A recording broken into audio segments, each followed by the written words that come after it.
Jim will be with you until 6 p.m. on this Memorial Day weekend. Hopefully, everyone has an enjoyable weekend.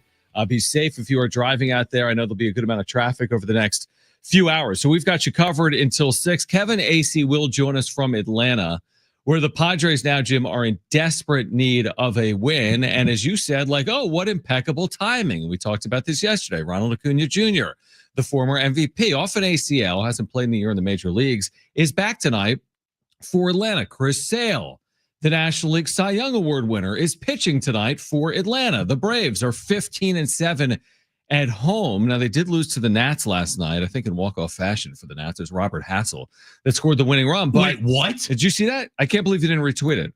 Robert Hassel scored the winning run for the Nats and also had his first career major league hit in his major league debut. Hold on. Yesterday for the Washington Nationals. Stop the show. Hold on. Got to retweet that? Gotta find it here real quick here. Did he really? Yeah, I mean, I know he did. Okay. Yeah, he scored the winning run. He didn't have the winning hit, but he scored the winning run. He might have been a ghost runner. Oh, I'm not sure if he was or I not. thought he hit the game-winning. No. RB. Okay. But he scored the winning run in his major league debut. Anyway, so the Braves lost yesterday, and now the Padres are in Atlanta, where Atlanta's been really good. We'll talk to Kevin coming up. We'll hear from Mike Schilt with his pregame comments, the media coming up as well. But of course, it's not must win. It's May, but at some point you do have to win. I mean, that's kind of how it works. And can they snap a 6-game losing streak beginning tonight in Atlanta is the question of the weekend. So here are the numbers that the Padres have against Chris Sale. Okay. They're not pretty, John. This is the team against Chris Sale? No, this is Chris Sale against the Padres. Okay. His career record lifetime is 4-0. His career ERA against the Padres is 1.91. He has 37 strikeouts, and that's in 5 career appearances against the Padres. Is that good? Well, it's good for him. It's really, really good for him. But it's not good as much for the Padres, who offensively have been struggling against any pitching. I mean, they haven't hit anyone. No. Let alone the reigning Cy Young Award. They couldn't hit the guy the other night against, I don't even remember his name. Do I. But he was one of the worst pitchers in baseball as far as giving up home runs. I think he led the league. He did. And giving up home runs. He gave up 14 and, going into yesterday's game. And they did hit one off of him, but he only let 2 runs. That was it. Yeah. So it wasn't like they hit him around at all. They had really no hard contact other than maybe a Jackson Merrill single and a Gavin Sheets 2-run homer, and everything else was just blah. Yeah. So I know yesterday the sentiment and the talk from the clubhouse, and you saw it from Kevin, and you heard it from AC, is that the offense has turned around a little bit, and this is how you get out of a slump. Actually, the team is still in a slump offensively, because there was one guy yesterday that did anything. Yeah, exactly. Right. That's such a good point. It was not a team-wide lineup. Like Manny was with 2 hits yesterday, he had an RBI, and then Merrill with a solo home run, then Tatis with a 2-run homer, then Gavin Sheets with a home run. Like, it was one dude. Everybody else was, and besides Jackson Merrill, everybody else in that lineup was bad yesterday. Yeah, they had 8 hits in 11 innings, 3 of them from Gavin Sheets. So the rest of the team had 5 hits in 11 innings, to your point. I completely agree with that. And here's the other conundrum you're walking into. It's not like they've been world beaters against left-handed pitching either. We've touched on that throughout the course of the year. And Chris Sale, again, those numbers are scary against the Padres. Here's the thing, and you made this point yesterday, and you would have made this point if they won. Someone has to be the one to put their foot down and be like, enough is enough. And Gavin Sheets did his best. He's not responsible for holding leads.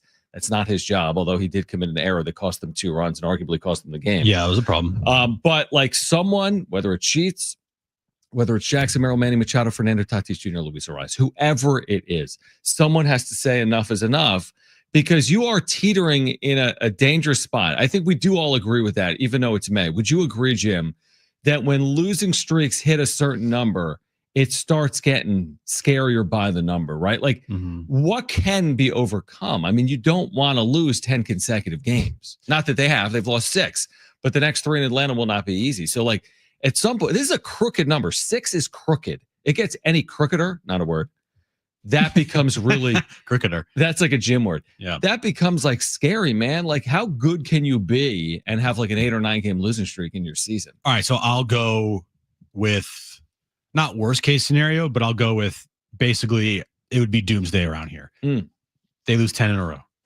Oh, yeah. I mean, they lose 10. I can't remember. Doomsday. Yeah. I can't remember the last time this team lost 10 games in a row in a season. Like, was it 2020? I don't even remember.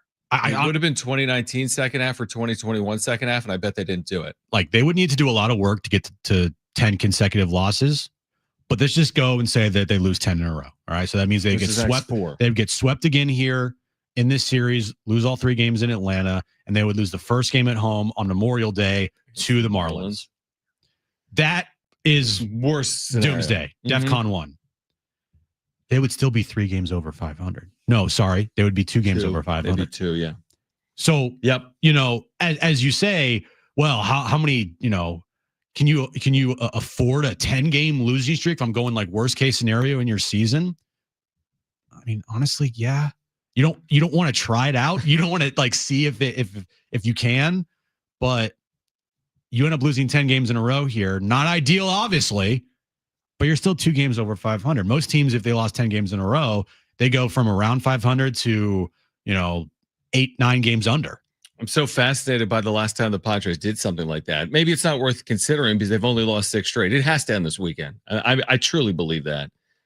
You can't go 0-6 on a road trip. It's completely unacceptable. Is my point. You can, but with their expectations and goals, it's completely unacceptable. I mean, I'm all the way back now, Jim, to 2018. You're gonna have to go back way back to find the last time they lost more than 7 in a row. They lost 7 in a row in 2018. I'm just going back and back and back. So you're gonna have to go back a long time to find the last time the Padres lost more than 7 games in a row. Hopefully we don't have to entertain it. I do feel as if we've said it though for a week. They're due for something. Nick Pivetta to shove, or someone to lift them out of this slump, or Fernando Tatis Jr. to look like himself. I mean, look at Tatis and Machado here recently with Merrill.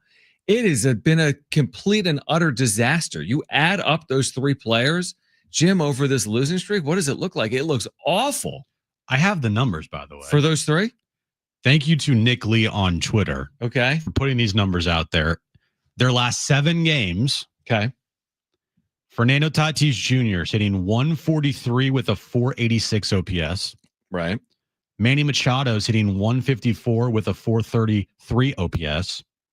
And Jackson Merrill is hitting 148 with a 355 OPS.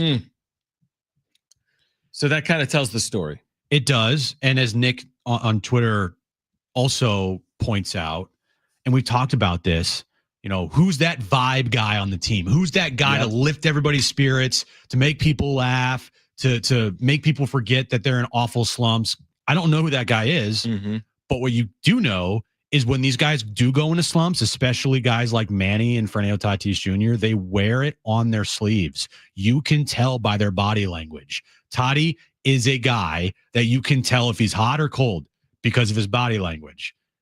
Same kind of thing with Manny a little bit. When Manny's struggling, I feel like it does affect everybody else in that clubhouse, because I don't think Manny is going to be coming in that clubhouse being like, come on guys. And trying to have fun and crack jokes. And maybe he does. I don't know. I just, from stuff that I've heard and things that have been reported, like that's not the case at all. Yeah, it's a really good point. Like, yeah, if he really is the one, if they go as he goes, you have to imagine what does that look like when he's not going well in the clubhouse. I think that is a really good point. By the way, I found it. Not that this is going to happen, hopefully, but they have not lost 10 consecutive games since 2013. And it was a year they weren't even that bad. They went 76 and 86, and they lost 10 consecutive games under Buddy Black. Everything's fine, guys. Other than that, their longest losing streak since 2013 is 7 games over the last 12 years. They have not lost more than 7 consecutive games over the last 12 seasons. They're trying to avoid a 7-game losing streak tonight. Isn't that kind of crazy? They have not lost more than 7 consecutive games in 12 years. And they're trying to avoid a 7th consecutive loss tonight. Is tonight a must-win game? No, because of your point, and I go back and forth with you. I agree. They could lose the the wheels fall off scenario where you lose 10 consecutive games. And I agree, like that could be overcome. It doesn't define their entire year. It doesn't mean they can't make the playoffs. But then again, maybe it does. Like, are they really going to lose 10 straight and make the playoffs this year? That's hard to say. Well, even if it did happen, there's still a lot of time to make up that Like 10-game losing streak. games, I know right. we're going to like full K. It's only 6 right now. It's not like they're at 9. Right. They could 9. You talk about 9. 10. You talk about it. Yep. But even if they lose 2 or 3 in this series, and they will have lost 8 of 9. Right.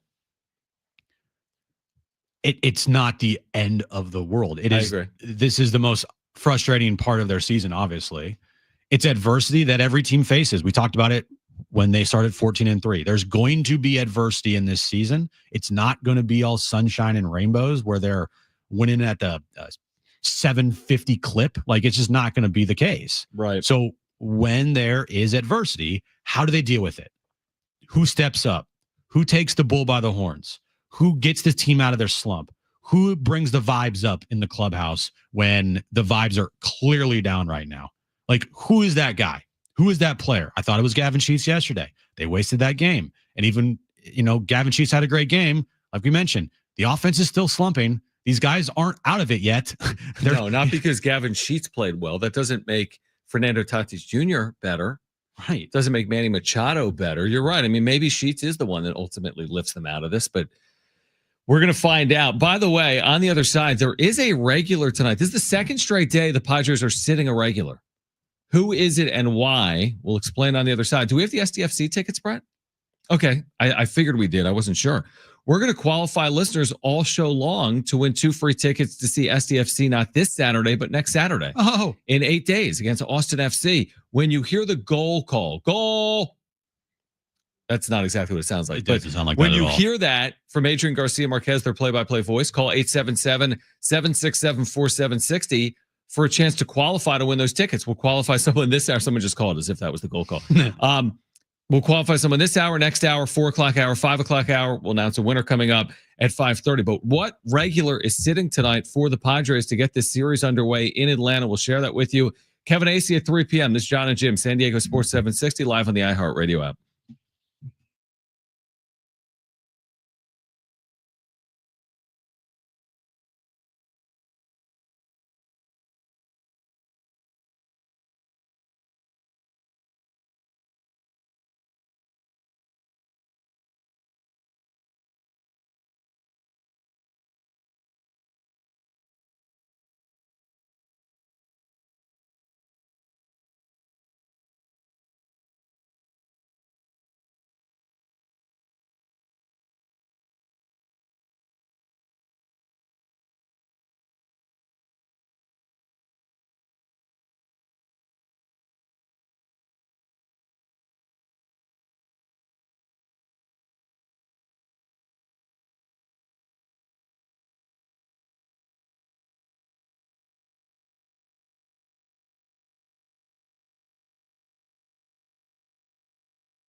All right, so be listening for that goal call, and when you hear it, call 877-767-4760 for a chance to qualify to win 2 free tickets to see SDFC next weekend against Austin FC. So again, that's coming up. We'll qualify a listener this hour, 3 p.m., 4 p.m., and 5 o'clock hour. We'll announce the winner.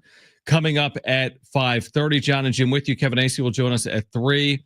Jake Cronenworth, who's been better against left-handed pitching this year than he was last year, will sit tonight.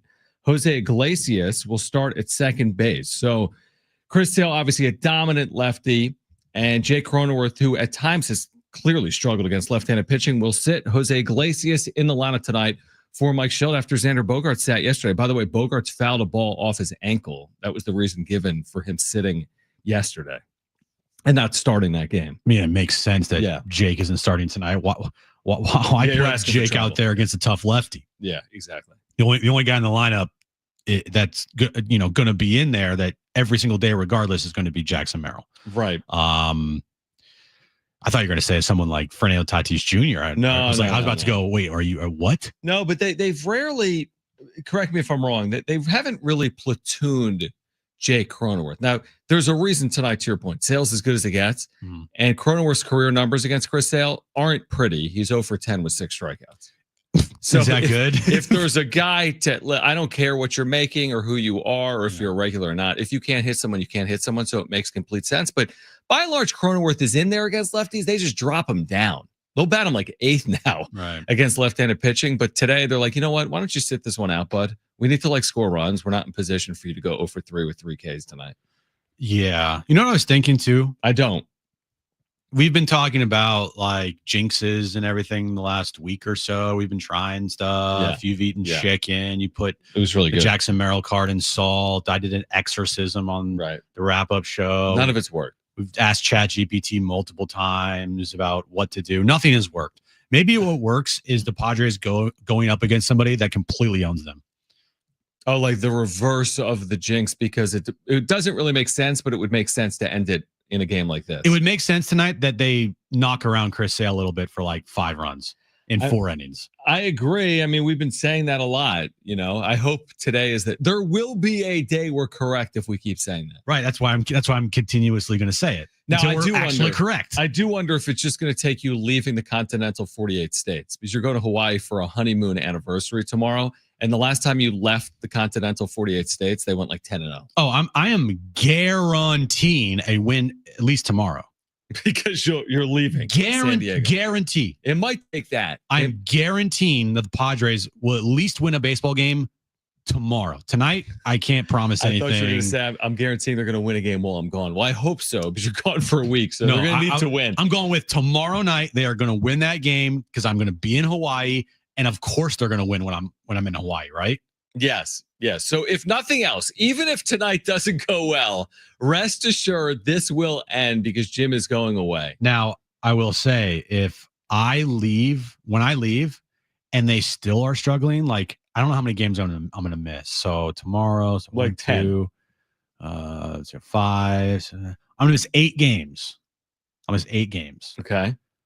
If they end up going 2-6, then we know nothing will work.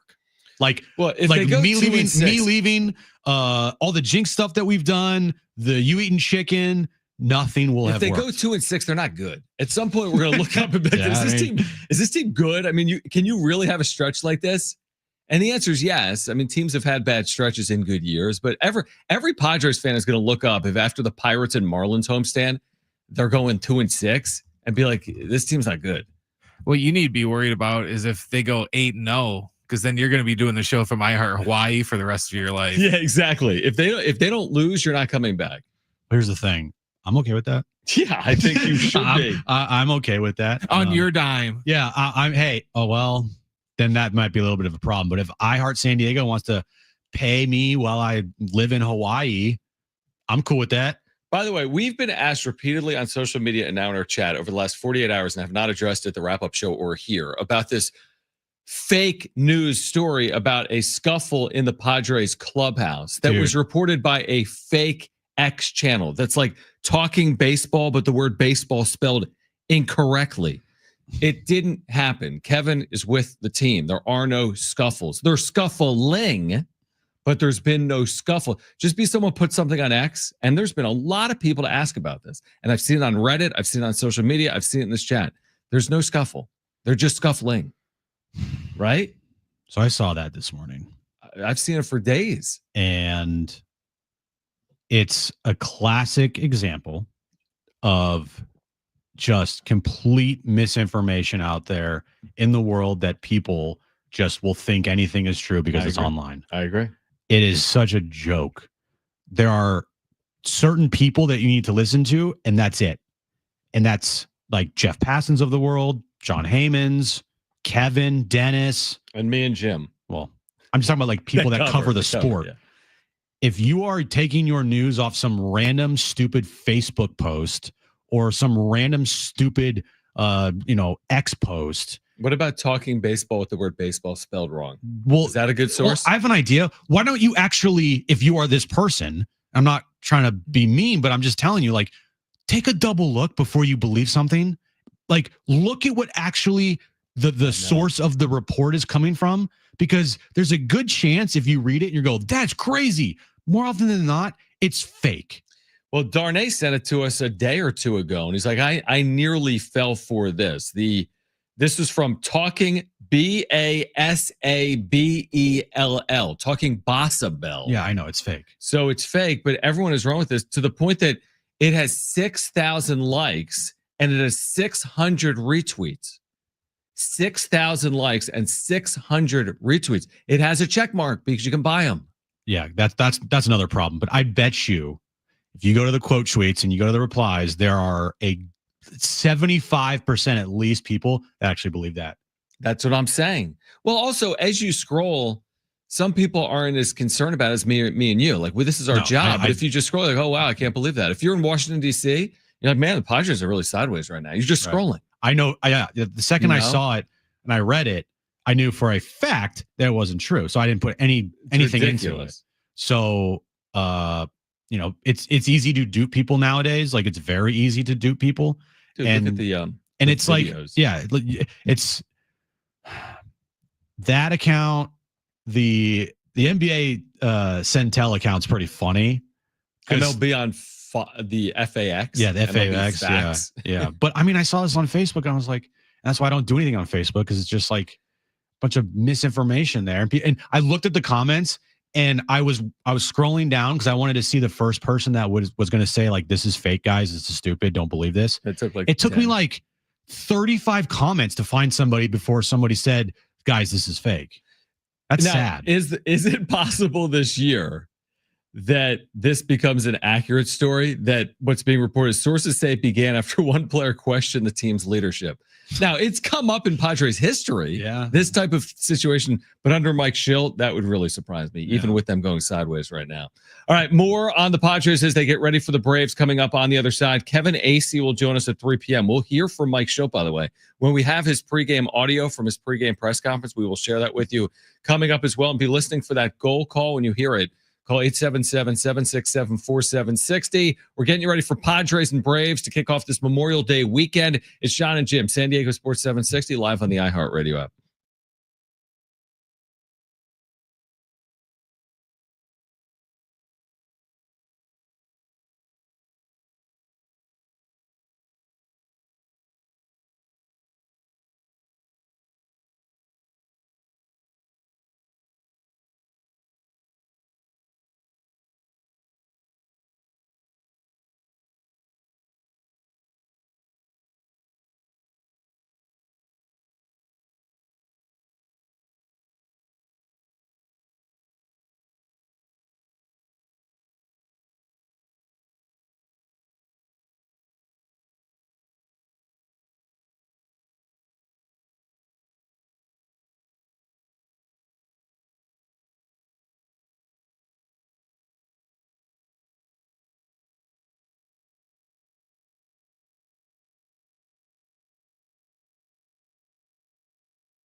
All right, this update's brought to you by Temecula Valley Balloon and Wine Music Festival. Padres and Braves, 4:15 first pitch in Atlanta. Chris Sale on the mound for the Braves against Nick Pivetta for the Padres. Good news for the Padres. Actually, not good news. Ronald Acuna Jr. makes his debut tonight, hitting leadoff for Atlanta. And then tonight, Game 2 of the Eastern Conference Finals, Knicks-Pacers tips off at 5 p.m. Pacers lead the series 1-0. Temecula Valley Balloon and Wine Music Festival is happening June 20th through the 22nd, featuring Walker Hayes, Cody Jinks, Alabama, and more. Tickets are available now at TemeculaValleyFestival.com, powering the best events from start to finish, events.com.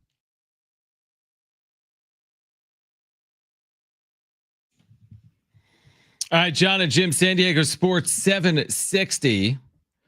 With you here until 6 p.m. Kevin Acee will join us at 3. We do have Mike Shilt's pregame comments to the media. It's somewhat short-lived, about 2 minutes with the media. So let's hear from Mike Schilt and react. No doubt it's been a tough time. Usually there's some positive things that are going on in the background as well that might be getting overlooked. What are some positive things that are going on? Yeah, I mean, there's a lot of positive things. I mean, listen to bottom, in-game proposition. It's win-loss, and the fact of the matter is we hadn't done it as much as we'd like to. Clearly, in the last 6 games, I tend to look at things big picture.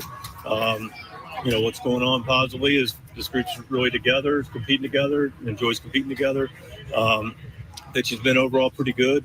The defense outside of 1 inning in this stretch has been good. We just got to be better, more consistently in other areas. These learning opportunities as well at times, and if so, what might be learned out of this situation? Yeah, I mean, it's constant learning, right, Stan? Yeah, we're going to learn, we're going to defend. I think sometimes the biggest thing you learn is to remember what it is when it's good.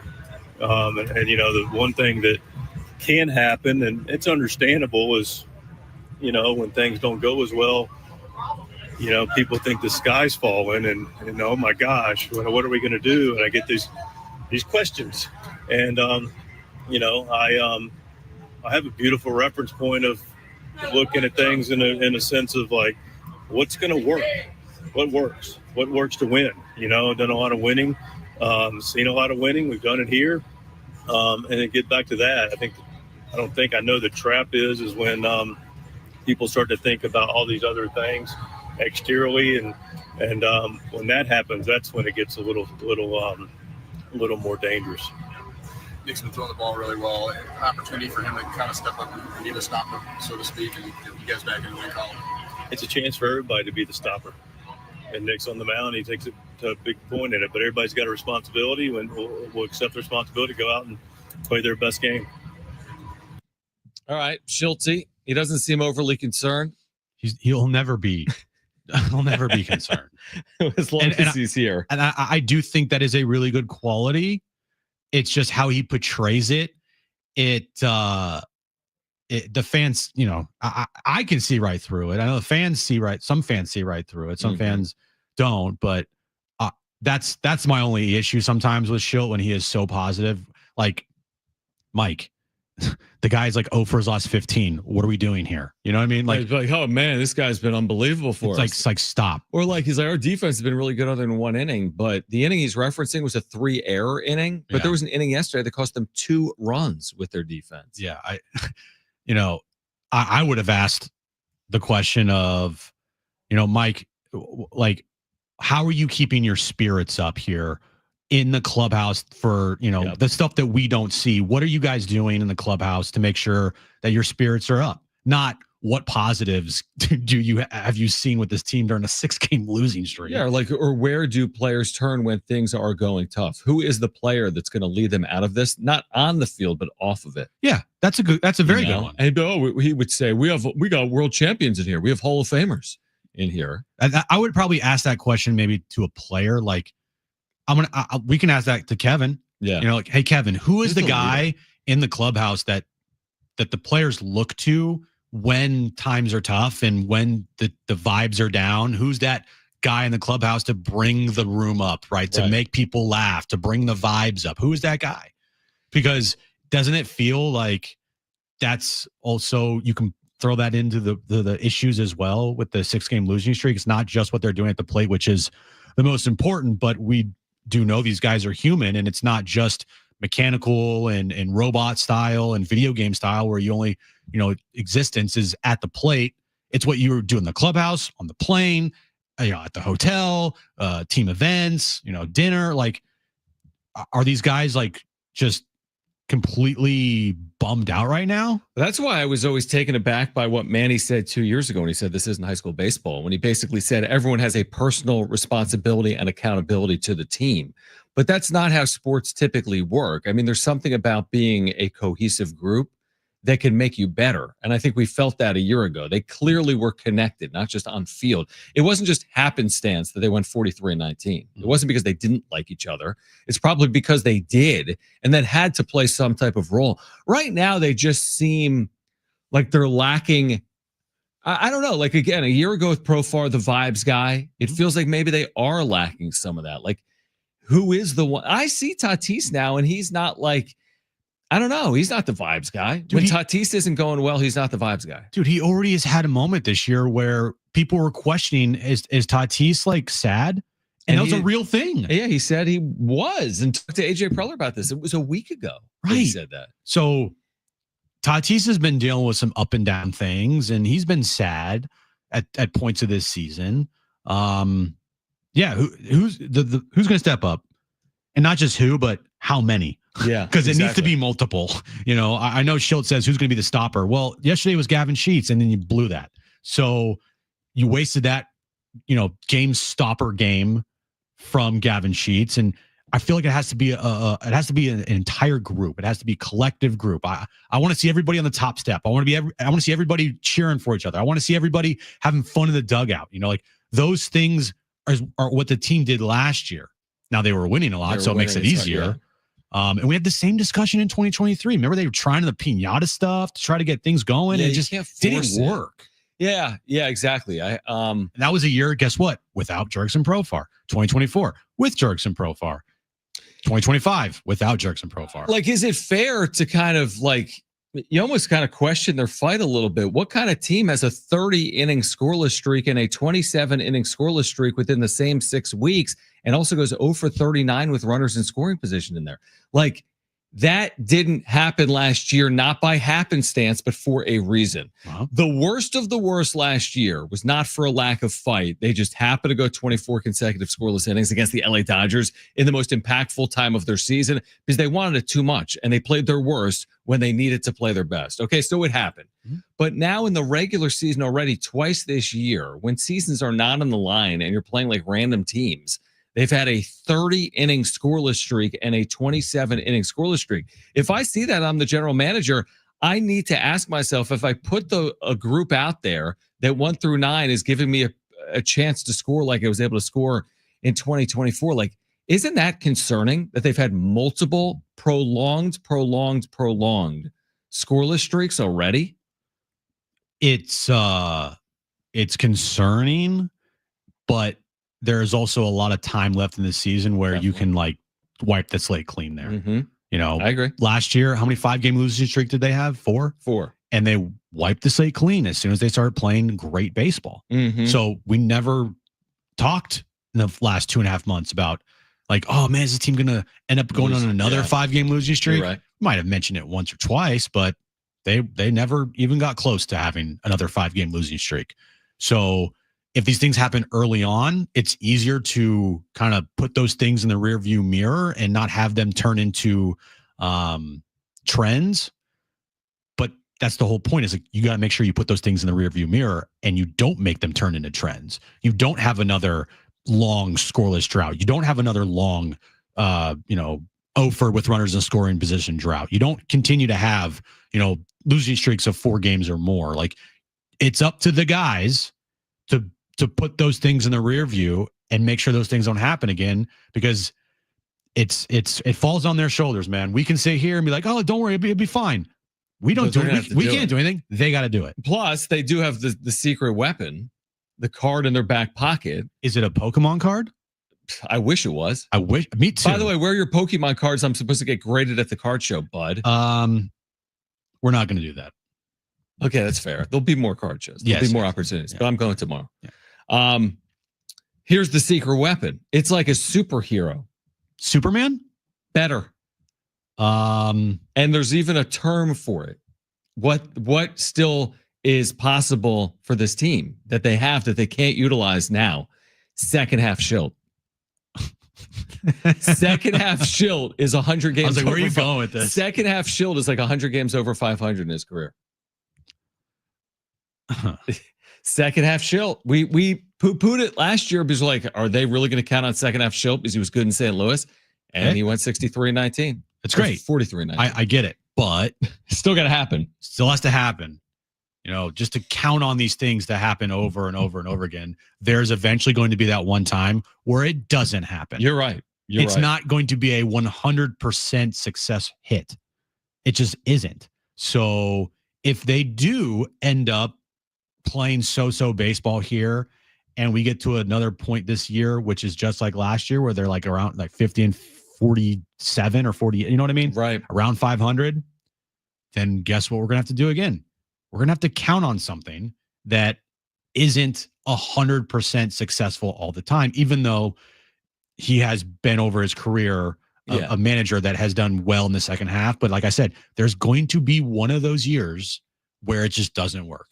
Yeah, I agree with that completely. I do. All right, be listening for that goal call. And when you hear it on the radio, you're going to call 877-767-4760 for a chance to qualify to win 2 free tickets to see SDFC Austin FC at Snapdragon next Saturday on May 31st. Kevin Acee will join us at 3. We're getting you ready for Padres and Braves coming up this afternoon, game 1 of a 3-game series. This is Jon and Jim on San Diego Sports 760 and live on the iHeartRadio app.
All right, make sure to download the all-new iHeartRadio app. And when you do it, make sure to put Jon and Jim and San Diego Sports 760 in your presets. You can listen to the show live by putting San Diego Sports 760 in your presets, and you can listen to the show on replay when you put Jon and Jim in your presets. Also, be listening for that SDFC goal call when you hear it.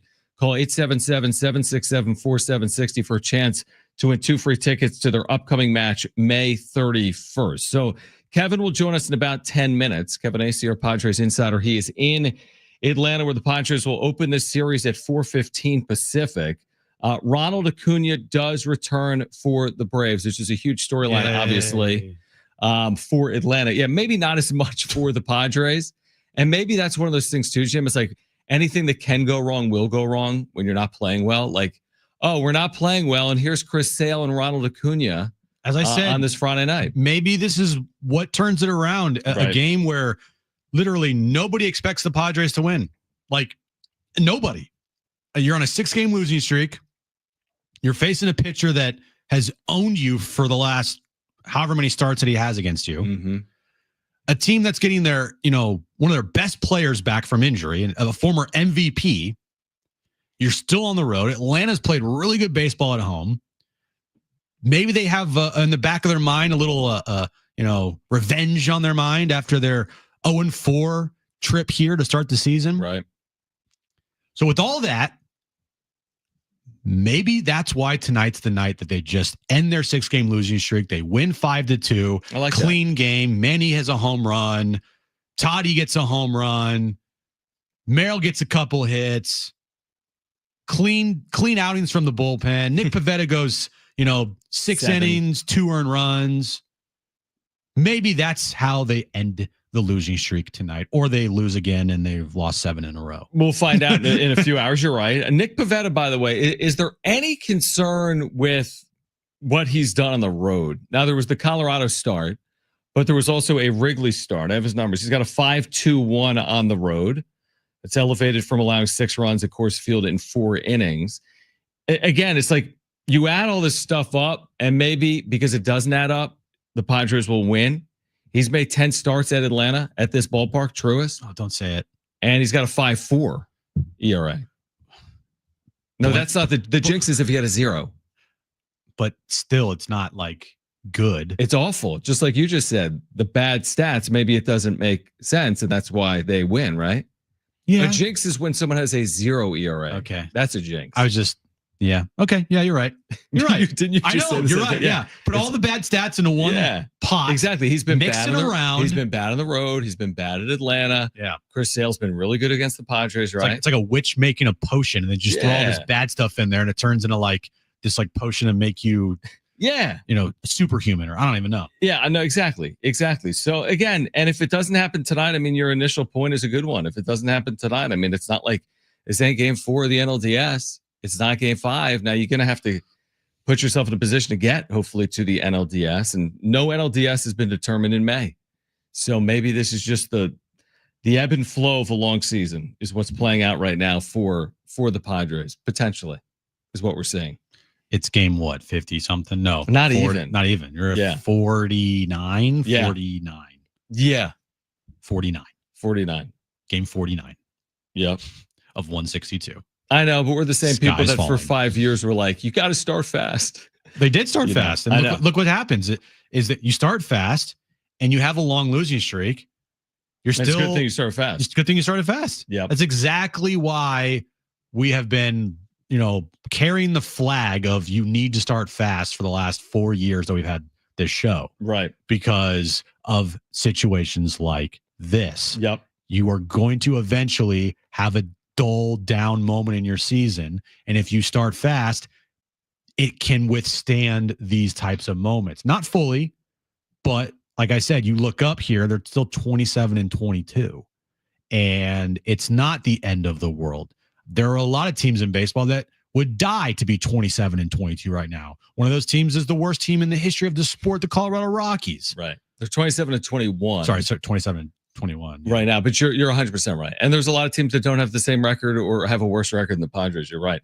I mean, do I eat chicken every day, as the chat is suggesting, if they continue to I don't know why I would eat chicken if they're losing. Someone in the chat says that Lav in the chat says Jim has to be a vegan until they win. JD's third has been saying don't give the team food or water until they Starve win. them. Starve them. What can we do to turn this thing around? The problem is we've tried too hard. It's not on us. Yeah, and I'm going to Hawaii, so there's a 0.0% chance that I will not eat meat in Hawaii. So No. You have to eat meat in Hawaii. And again, the one thing that might save the Padres season is Jim going to Hawaii. If they lose tonight, that's all we got left, really. We're down to that. It's all we have left is I have to leave the state. I have to go across the ocean, across the Pacific to an island. I have to literally go to an island potentially for this thing to be turned around. That's where we're at right now with this team. Again, a year ago, you went to Switzerland and it worked. So maybe a year later, you have to go to Hawaii to make it work. Maybe. Maybe. Yeah, we'll see. But again, I've already guaranteed a win tomorrow for sure. I mean, it's like the easiest call ever. I'm leaving for Hawaii. Boom, easy win.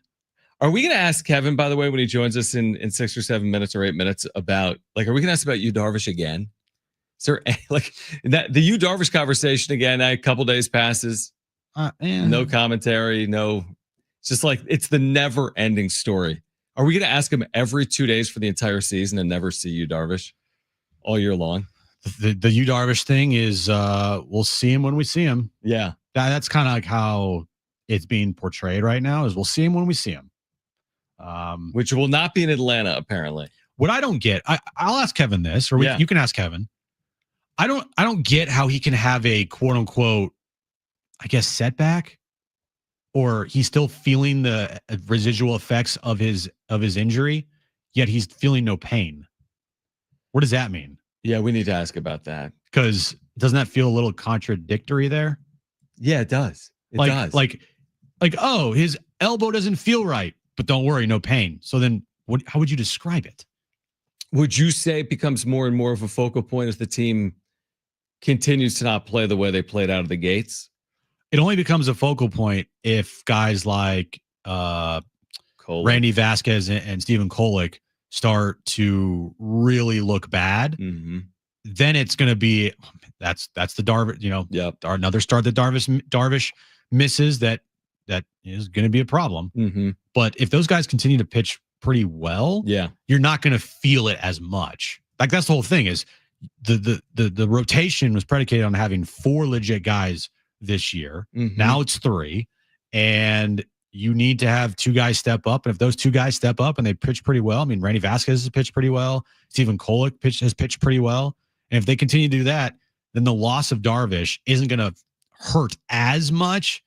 It's going to really affect the team if those 2 guys that I just mentioned aren't pitching well, and if and when they get to the postseason with only 3 starters. You're right. I mean, Kolek, even with yesterday, has a 2.84 ERA. Randy Vasquez, in 10 starts this year, has a 3.49 ERA. So those 2 starters have been effective enough to, buy time right now for Yu Darvish. We'll see how much time they need to buy for Darvish. All right, so Kevin's going to join us to kick off the second hour of Jon and Jim. Again, throughout the course of today's show, you have an opportunity to qualify to win 2 free tickets to see SDFC. This is going to be against Austin FC May 31st, which is a week from Saturday. The game is presented by California Bank and Trust, and this will feature a beach towel giveaway. When you hear a goal call from their play-by-play voice, Adrian Garcia Marquez, all you need to do is call 877-767-4760. When you hear that goal call, you call that number. We're going to qualify someone this hour, next hour, 4 o'clock hour, 5 o'clock hour, and then again, announce a winner of those tickets coming up at 5:30. In addition to that today, we have tickets to the San Diego County Fair that we'll give away in the 4 o'clock hour, and we have 2 pairs of Brad Paisley tickets. So we'll give away Brad Paisley tickets, the first greatest show ever, in the 3 o'clock hour. Okay. And then we'll give them away again later in the show as well. But tons of giveaways to kick off your Memorial Day weekend. We're getting you ready for Padres Braves with Kevin Acee on the other side. Stay with us, Jon and Jim, San Diego Sports 760 and live on the iHeartRadio app. Go!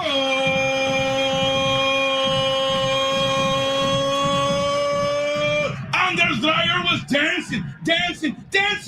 He's a goal machine.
All right, this update's brought to you by the Jim Petrell Real Estate Team. Padres Braves first pitch in Atlanta, 4:15 today. Start of a 3-game series. Chris Sale on the mound for the Braves against Nick Pivetta for the Padres. Other good news for the Padres, Ronald Acuna Jr. is back with Atlanta hitting leadoff for the Braves today. And the Eastern Conference Finals back at it tonight. Game 2 in New York. Knicks Pacers. Tip-off is at 5 p.m. Would you like to know what your home would sell for today? Get a simple text message with your home's value by texting your address to 855-600-6000. You'll get no phone call, just a text. Jim Petrell has the buyers. Simply text your address to 855-600-6000.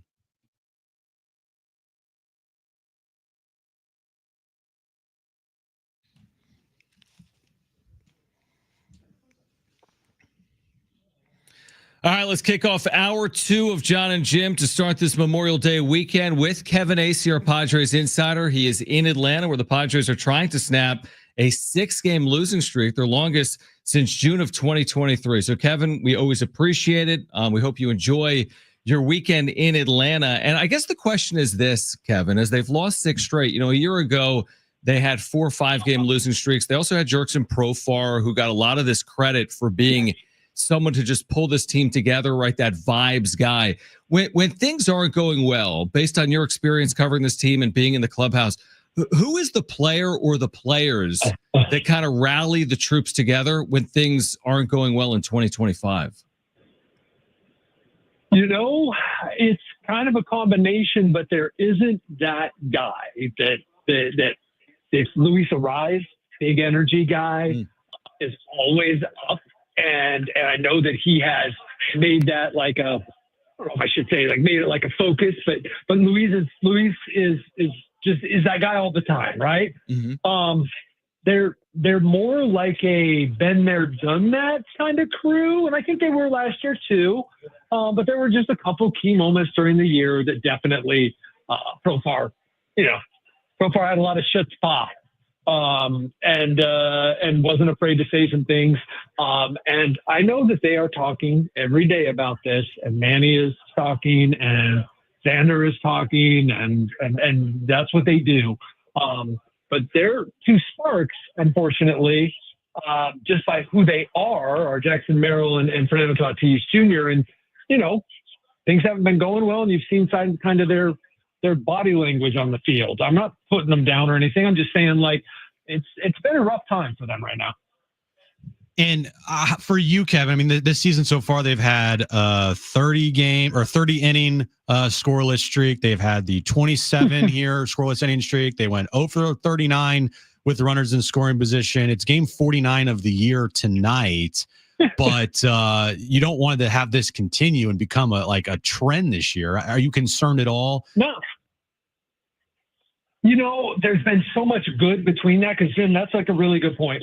There are some things that are, all I can do is draw on my experiences, right? And there are some things that are starting to kind of creep up like that. And they're reminding me of seasons that sort of went off the rails. Now, I'm not saying this one is, but my antenna is up because of those things you brought up and a few other things.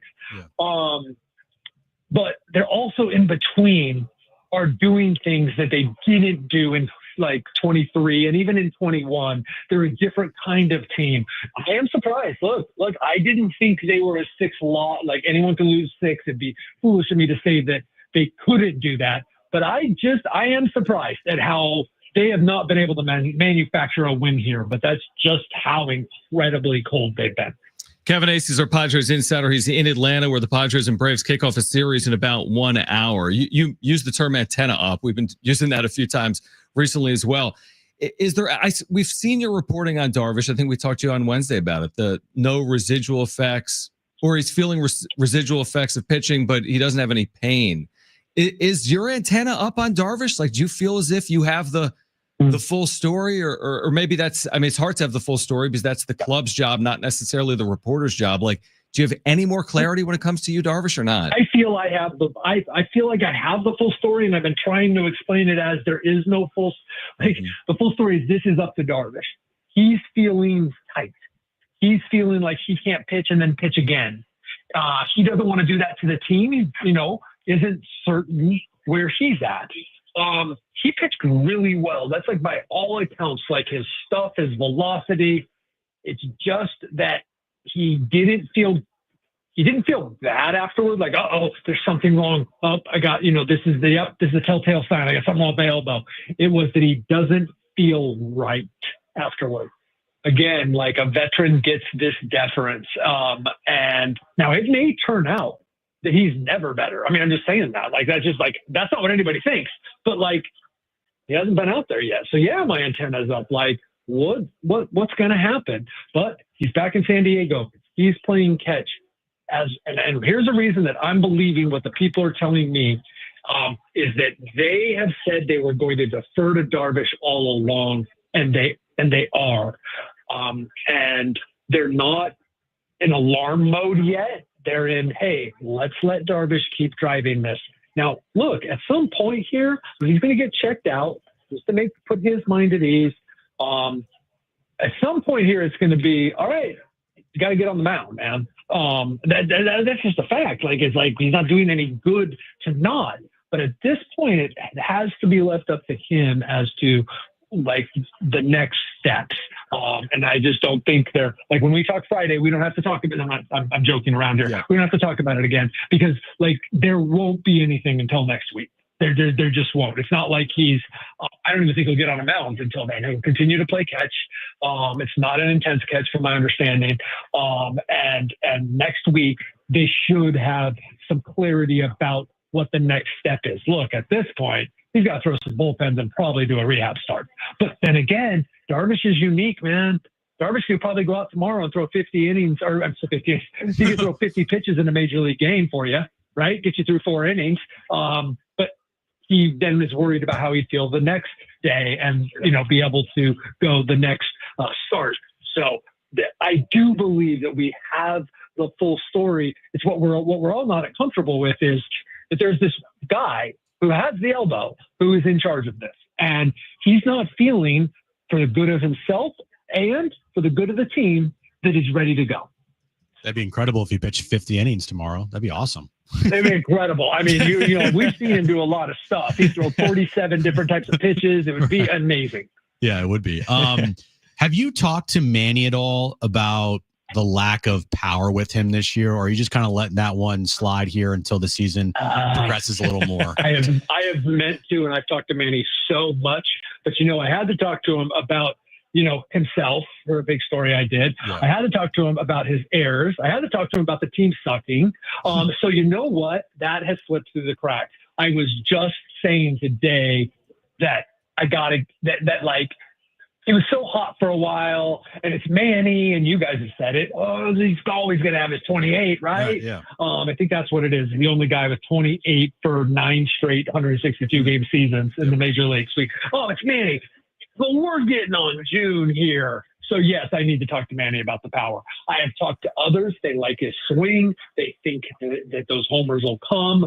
I don't have any clarity on what is happening here. He's been hitting the ball hard. But no, I have not, because there have been so many other things to talk to Manny, and that one slipped. It's interesting. We went to his Baseball Savant page, Kevin, yesterday on during the show. We were clicking around. You can click on each and every hit he's had, right? And it shows a video highlight. We clicked on his 3 home runs. One of them's been a Petco for whatever it's worth. He hasn't hit any of them more than 400 feet. He hit 389, 391. 400 for whatever it's worth. He just hasn't had, none of the 3 have been these prodigious blasts. He had that big one in Pittsburgh that was important that tied the score, but he just hasn't, again, he's been lacking power to this point. And I'll couple it with this question. Whose struggle would you be most concerned with right now? Would it be Manny, Jackson Merrill, or Fernando Tatis Jr.? Among those 3 players that are scuffling, who is most concerning from your seat? Man, you guys are good. I'm hearing really good things about the work that Jackson and that here in the last few days, Tatis. And not that I'm not hearing that about Manny, but Manny's work is just the same. Manny's the same for the most part, right? Manny's pressing a little bit. I'm going to say Manny because of his importance, because of where he hits. because of his ability to go on these tears that carry the team and then to go in these ruts that aren't generally as long as his tears, but they can sort of sink the team, right? It's hard to string, no one's hitting, but it's hard to string together hits when the guy your number 3 hitter isn't hitting. And when I say he's not hitting, we all know, like, it's like 2 for 31, something like that. So, or maybe it's not, but it's a lot. It's bad. I would say him, though I can make an argument for Toddy as well, because we're now in one of Toddy's funks. We're now in one of Fernando's funks where he wears it in his shoulders, his sulk, his chasing pitches that he wasn't chasing and doesn't chase when he's hot. And then, boom, Manny, you hear about the work being good, and Tatis comes right back and then goes, has 4 home runs in eight games, and he's fine. So, but I'm going to say Manny. I don't know what you guys have kicked around. We haven't even really kicked it around that way. Like, I guess the question, I don't even know what I'm asking other than, like, who's going to get out of that funk, quote unquote, last among those 3? Because, someone will probably be slower than the other 2. They'll all get out of it at some point. You just got to make sure that they're not all having it. If you look at it, here's what's remarkable is how good. Now, Toddy, it's been a bad May, right? Like, you got to go back. And it's been now whatever it is. Is it 18 games? Because he's down under 300 now. But it's remarkable how good Merrill and Machado's numbers still are when they have been in such a bad funk. So, like, I wouldn't be surprised if all 3 of them got hot. Do you see any fatigue with this team at all right now? I know me and John talked about the other day as, like, maybe need to give somebody a day off. I'm like, you can't give everybody a day off. You're in a 6-game losing streak. Like, they got to grind this thing out. Yep, that's the problem. Now, look, they have also had some off days, so I think they've come out. I think they were fatigued. I do. I do think that they were fatigued. I do think they ran into some good pitchers. I do think the fact that they didn't see a good starter yesterday helped them, though it really only helped 3 of them. And I do think that they were, a lot has happened here so far this season. I do think they were a little fatigued. I don't think that's like, I don't even want to say that to be alarming, or people be like, well, why are they fatigued? I think they were there was a lot happening, and they were playing some hard ball too. If you notice, they've kind of stopped the running a little bit. Not that people have been on base to run, but even before that, they throttled back a little bit. I think their bullpen was definitely fatigued. But I don't know that they think they were playing bad. Yeah. Or the offense has been playing bad, and then it leaked over into the defense a little bit. And the fact is, they could have won 3 games in New York, or at least 2 in the bullpen. It's just been a bad ride. I mean, what is it? Is it 4-9 over the last 13 since that first loss in New York?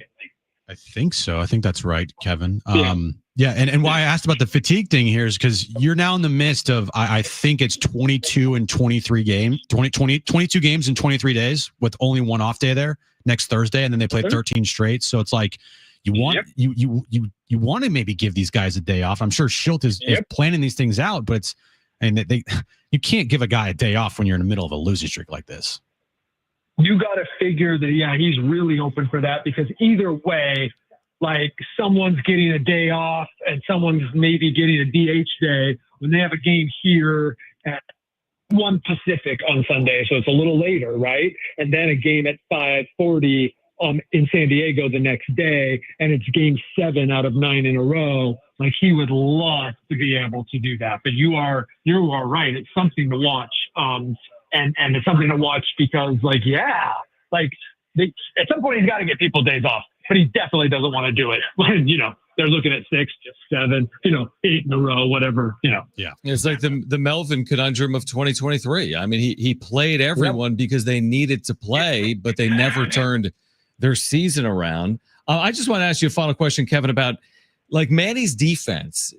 What's your level of surprise that he's had so many mistakes defensively, miscues? We're talking about very, for him, easy plays, very unlike the 9 errors, the multiple errors in an inning, the 3 in a game. How surprising is that to you? Yeah. I'm going to say this first off, surprising. Yeah. I'm going to say second off, I don't think he's been a great couple of years. Now, he was hurt last year, but I don't think I'm not saying he's all reputation at all. The guy's incredible. He still makes plays that are phenomenal.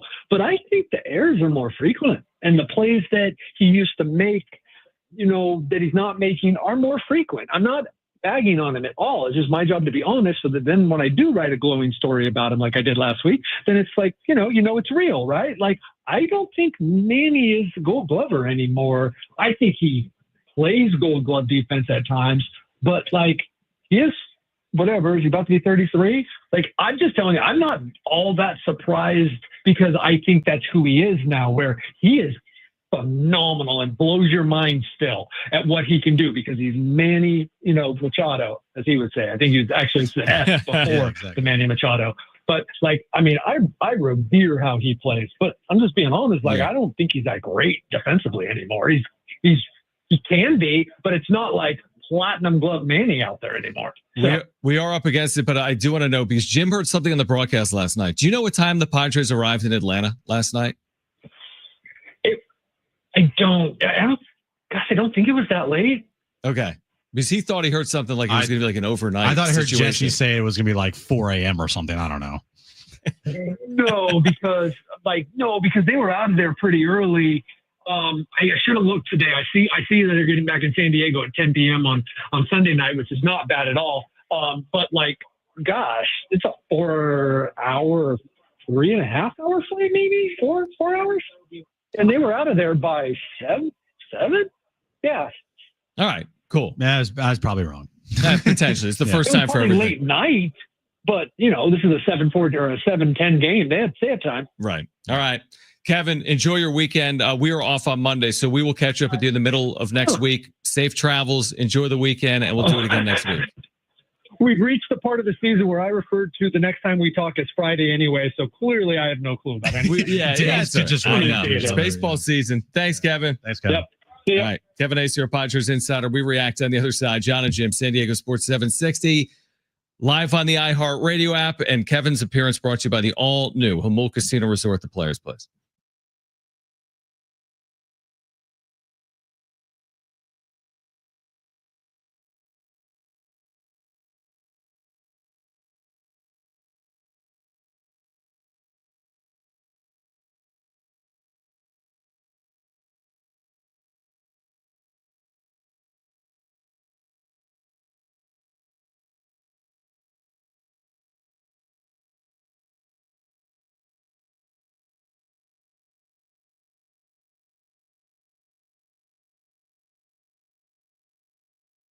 All right, hey guys, it is Jon and Jim for the all-new Jamul Casino Resort, the Players Place. You can get out there this Memorial Day weekend. Also, coming up in the middle of June, Saturday, June 14th, their Players Party. Get ready to kick off summer in style. Enjoy $20 free play for all from 6 a.m. to midnight. Indulge in free food for everyone, 11 a.m.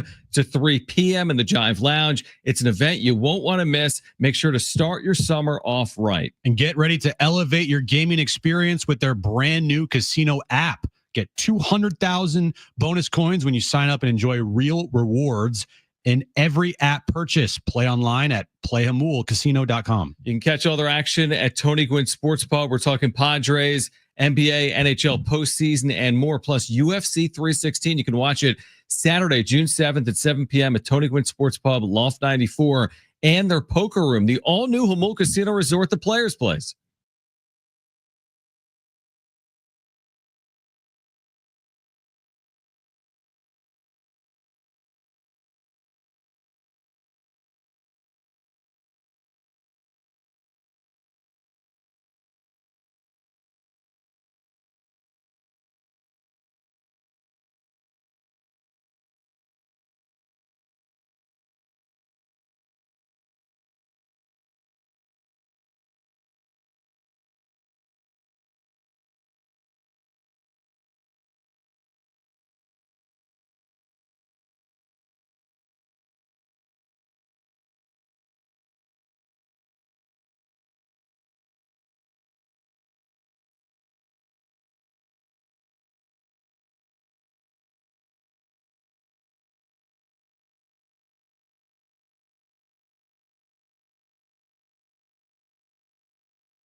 All right, AM radio keeps vital voices accessible. Congress can secure its future, but we need your help.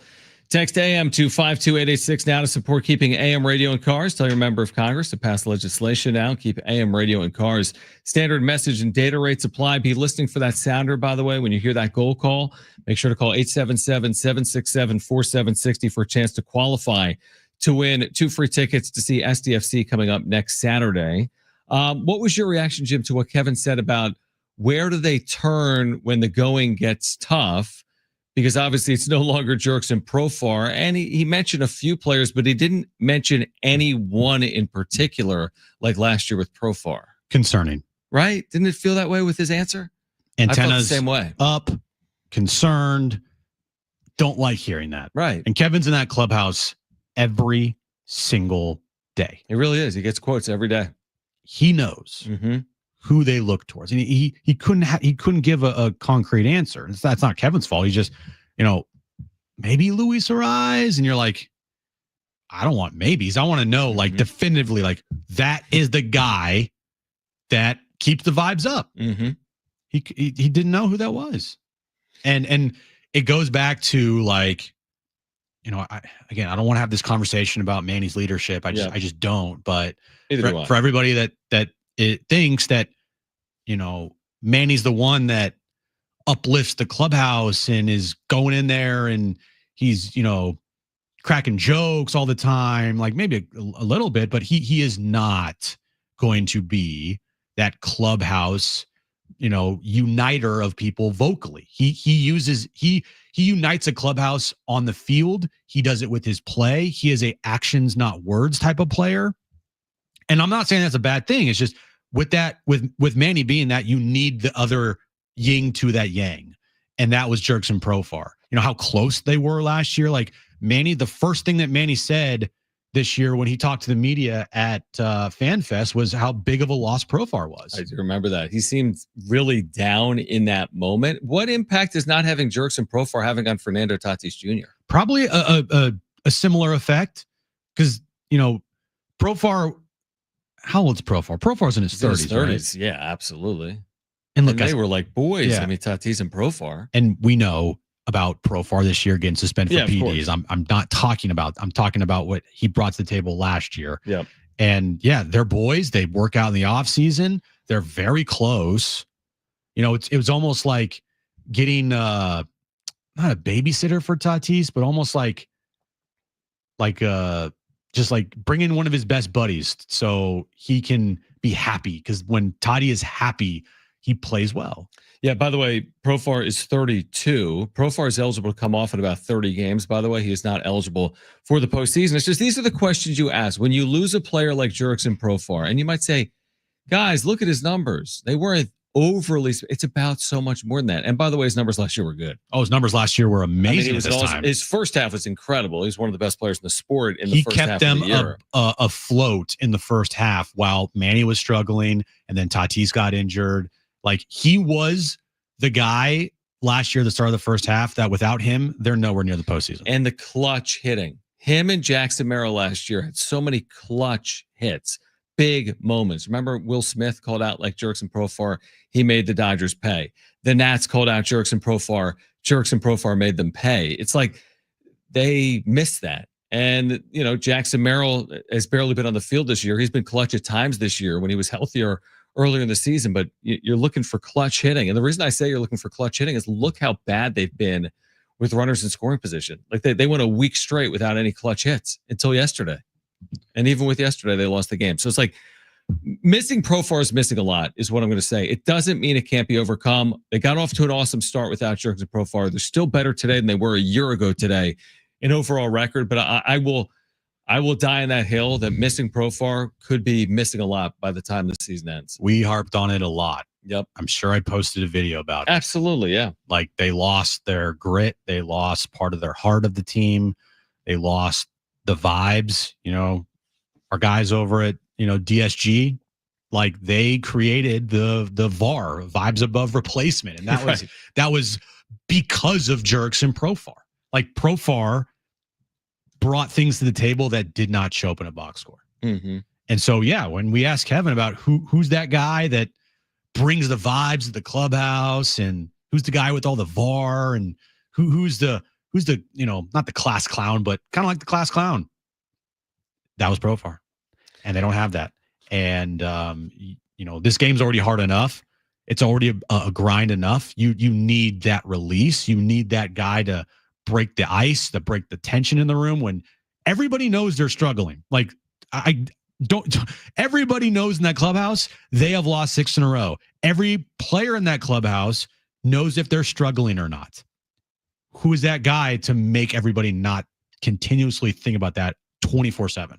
And I don't know who that is. Either do I, and we'll see if we find out at some point here in 2025. All right, on the other side, we continue to get you ready, plus what the Padres are up against tonight against both Chris Sale and with the return of Ronald Acuna Jr.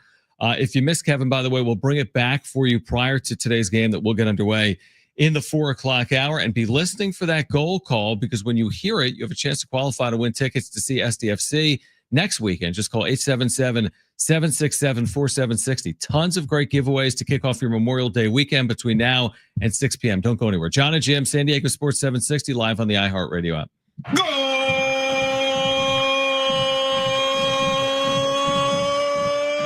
Anders Dreyer was dancing. He's a goal machine.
All right, this update is brought to you by Macy's Backstage. Padres and Braves, they start a 3-game series later this afternoon, 4:15 first pitch. Chris Sale on the mound for the Braves against Nick Pivetta for the Padres. Ronald Acuna is back for the Braves, making his first start of the year. He'll be He'll be leading off for Atlanta. And then game 2 between the Knicks and Pacers.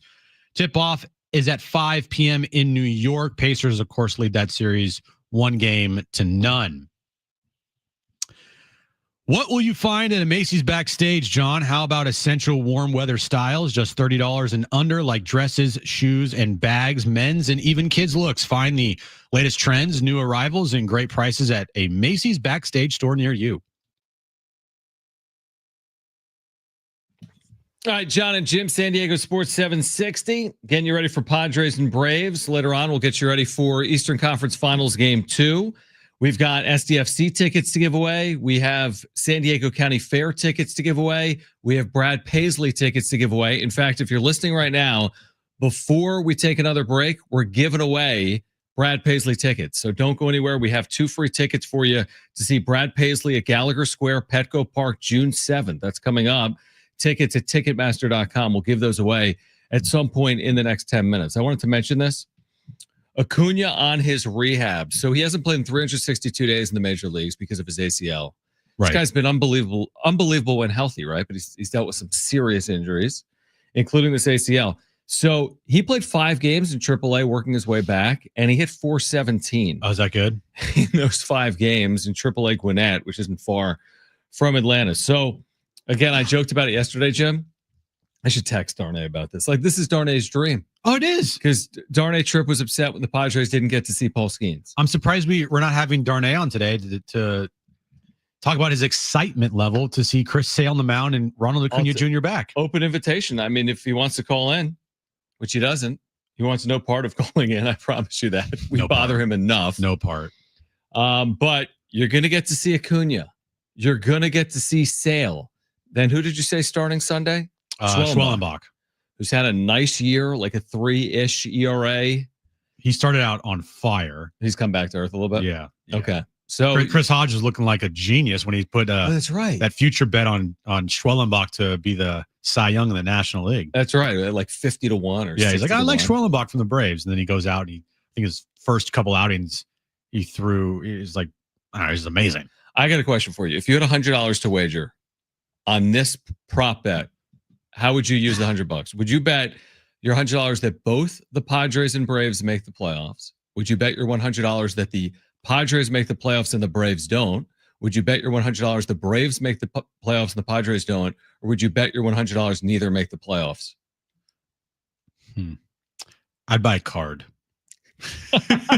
Which one? I agree. It's your Pokemon like 1999. Yeah. Yeah, I'd buy a card. I wouldn't bet. I would just buy a card. I agree. Neither you or I are huge, like, we're so passionate about sports that I don't need to wager to like watch these games. I'll watch anything. Yeah. There's a lot of people out there that have to bet on something to get into it, but I don't have to do that. Like I get scared if I bet because then I know that if it doesn't hit, I'm just going to be pissed. And I don't want to be pissed. The only time I'm pissed is when I watch my teams play. Okay. And I don't need to have the added stress of also wagering on sports and worrying about other teams and getting pissed at other teams. I agree with that completely. And that's why you don't even have to answer it. I guess my question then would be, do you think Atlanta's going to make the playoffs? If I were had to choose there, I would choose that. Is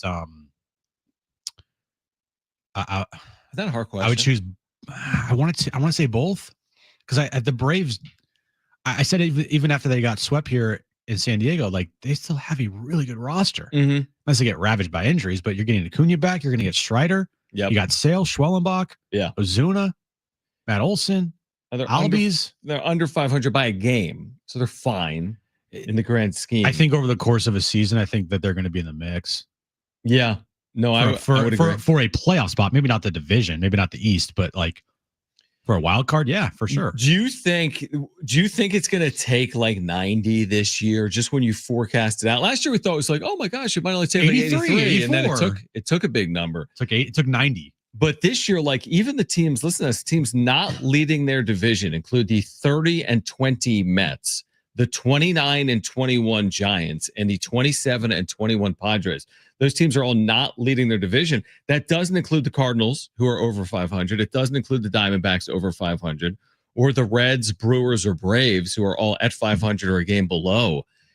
It seems like the National League's pretty good. It seems like it might take something like 88, 89, 90 wins, but we've been fooled on that before. Just make it easy on yourself and win 91 games. Right. And you'll be in. And more often than not, you're going to be in. Not 100% success rate, but like, you know, you feel pretty good if you win 91 games. Yeah, definitely. Like if a team wins 91 games and misses the postseason, especially with expansion now, something went wrong. Something went wrong, and everybody was really good, and there were like 3, 4, 5 teams in baseball that like were pushing for some of the worst records of all time. Would we come down? What would your take be if on the day after the regular season ended and the Padres went 91-71 and they missed out in a tiebreaker by a game? What would your take be? Tough luck? It would have to do with how they closed, obviously. But like, what would the general, as the offseason continued, what would the take be? Historically good National League, or it doesn't matter, they still had to find a way to get in? Still had to find a way to get in. Yeah, that would be my take. I would look back at the course of a season and I would point to moments like this. Hey, you can't have these long losing streaks, bro. Exactly. 6, 7, 8 game losing streaks are kind of like unacceptable. Right. Like, especially if you miss out if you miss out on the postseason by 1 or 2 games, which is what it would be. Yeah. In that scenario. Or if it was 1 game, I would look back at a lot of the moments that have happened early on this season. 4-game losing streak when they lost 1-0. In this losing streak, they lost 1-0. Mm-hmm. The shutouts, the scoreless innings, the offers with runners in scoring position throughout the season, like it would pile up, and I would point to that as the reason why. I have so many, like, I'm just kind of curious right now. Oh, you're just a curious questions. Curious, like, curious George. When you see this, tell me what comes short. Give me a sentence when you hear this. At Giants, at Brewers, home Dodgers, at Diamondbacks, at Dodgers, home Royals. Well, forget that. Just the Giants, Brewers, Dodgers, D-backs, Dodgers. That's a tough schedule, period. That can be overcome with good play because we've seen them play well against good teams this year. But that's what's on the other side of the homestand. That's what's on the other side of that. We're like, oh, Marlins, Pirates, everything's fine. And it may be. But on the other side of it is Giants, Brewers on the 17 games, Jim, 3 at home. At Giants, at Brewers, at D-backs, at Dodgers, with the 3 games against the Dodgers at home. And that is the, excuse me, that's the 22 and 23 day stretch. Correct. Better turn it around by then. Yeah, you would have liked to gone in that stretch, not on a 6-game losing streak or even longer. Right. Because then it's like, okay, we got to play good during the stretch here. Yeah. And you break things down in your season. You don't look at this season as like, oh, we have 150 games left, we'll be fine. It's like, you guys, all right, we're breaking this down in like the next 2 weeks. 2-week stretch. Let's go 8-5. Right. You know, like let's do that or better. Mm-hmm. So it's going to be tough, no doubt about it. I hope the theory of like rising tides raise all ships or whatever the saying is. Lifts all boats. That the better competition you're going to play against is going to force you to step up and I like that. Have to focus even more than you're focusing right now and lock in even more than you're locked in right now, because you cakewalk through the next 2 weeks here, and of the next 15, 16 games, you go 6-8. Not good. Yeah, no, it wouldn't be good with what they have. Or 6. I don't know if the math on that worked. 6 and but 10. I get your point. 6 and 10. There you go. 16 games, 6 and 10. I'm an idiot. Look at you, man. It's a good thing you didn't go into the next 16 games to go 6 and 8. That's a problem. Would NASA have hired Jim? And if so, let me answer that for you. How many lives would be on the line if that was the case? Yeah, they would have sent him up into space with that monkey. Did they do that? The Russians did.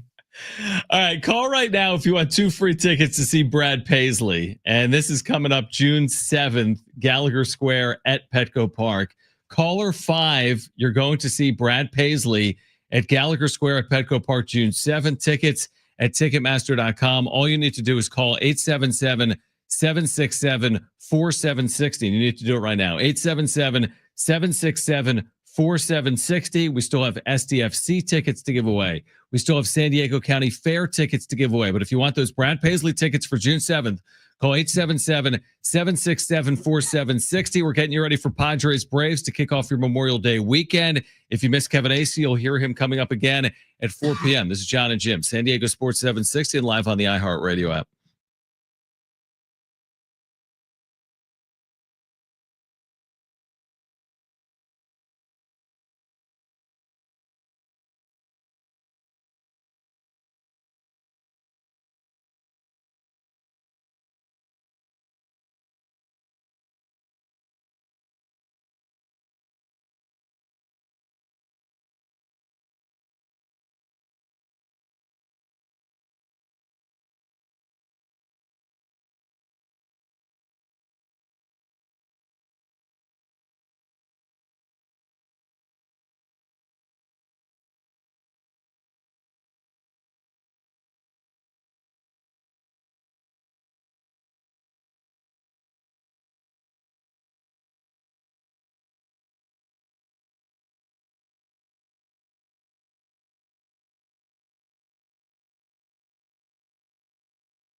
All right, Jon and Jim, San Diego Sports 760. Again, you've got an opportunity here to win coming up. Chance to win SDFC tickets. Be listening for that goal call. And when you hear it, call 877-767-4760. Again, 877-767-4760. We'll qualify someone this hour, 4 o'clock hour, 5 o'clock hour. Give away those tickets coming up at 5:30. By the way, Kevin Acee has now addressed the fake scuffle report from the fake X account. He has said, quote, tweeting it, "This has obviously gotten a lot of traction, so much so that it's unfortunately meriting being addressed. No scuffle occurred between Padres players. Please note the report of a quote unquote scuffle originated with the self-proclaimed parody account retweeted below." So now Kevin addressing this fake report. So, welcome to social media. Yeah, he doesn't need to address that. It's almost giving him more. Well, he shouldn't. Right. Like, it shouldn't be there in the first place, is what I'm saying. And I'm not saying that you can't troll online, because you're listening to a troller over here. Yeah, but you don't like just lie. But yeah, I don't lie. It's a fun type of messing around. Yeah, I've never seen you be like, Fernando Tatis Jr. is expected to miss the next 80 games. Yeah, it's been like no. That's the type of thing you see from these like fake accounts. Right. I joke around on social media. Right. And that account was trying to turn something into nothing. It was like spreading misinformation. Exactly. Misinformation. I know, I feel like I'm pretty good at like spotting that stuff. And that was like an easy spot for me because I know that account. Yeah. But that account also earlier in the year, before I actually realized that was a fake account, did almost get me. With what? I forget.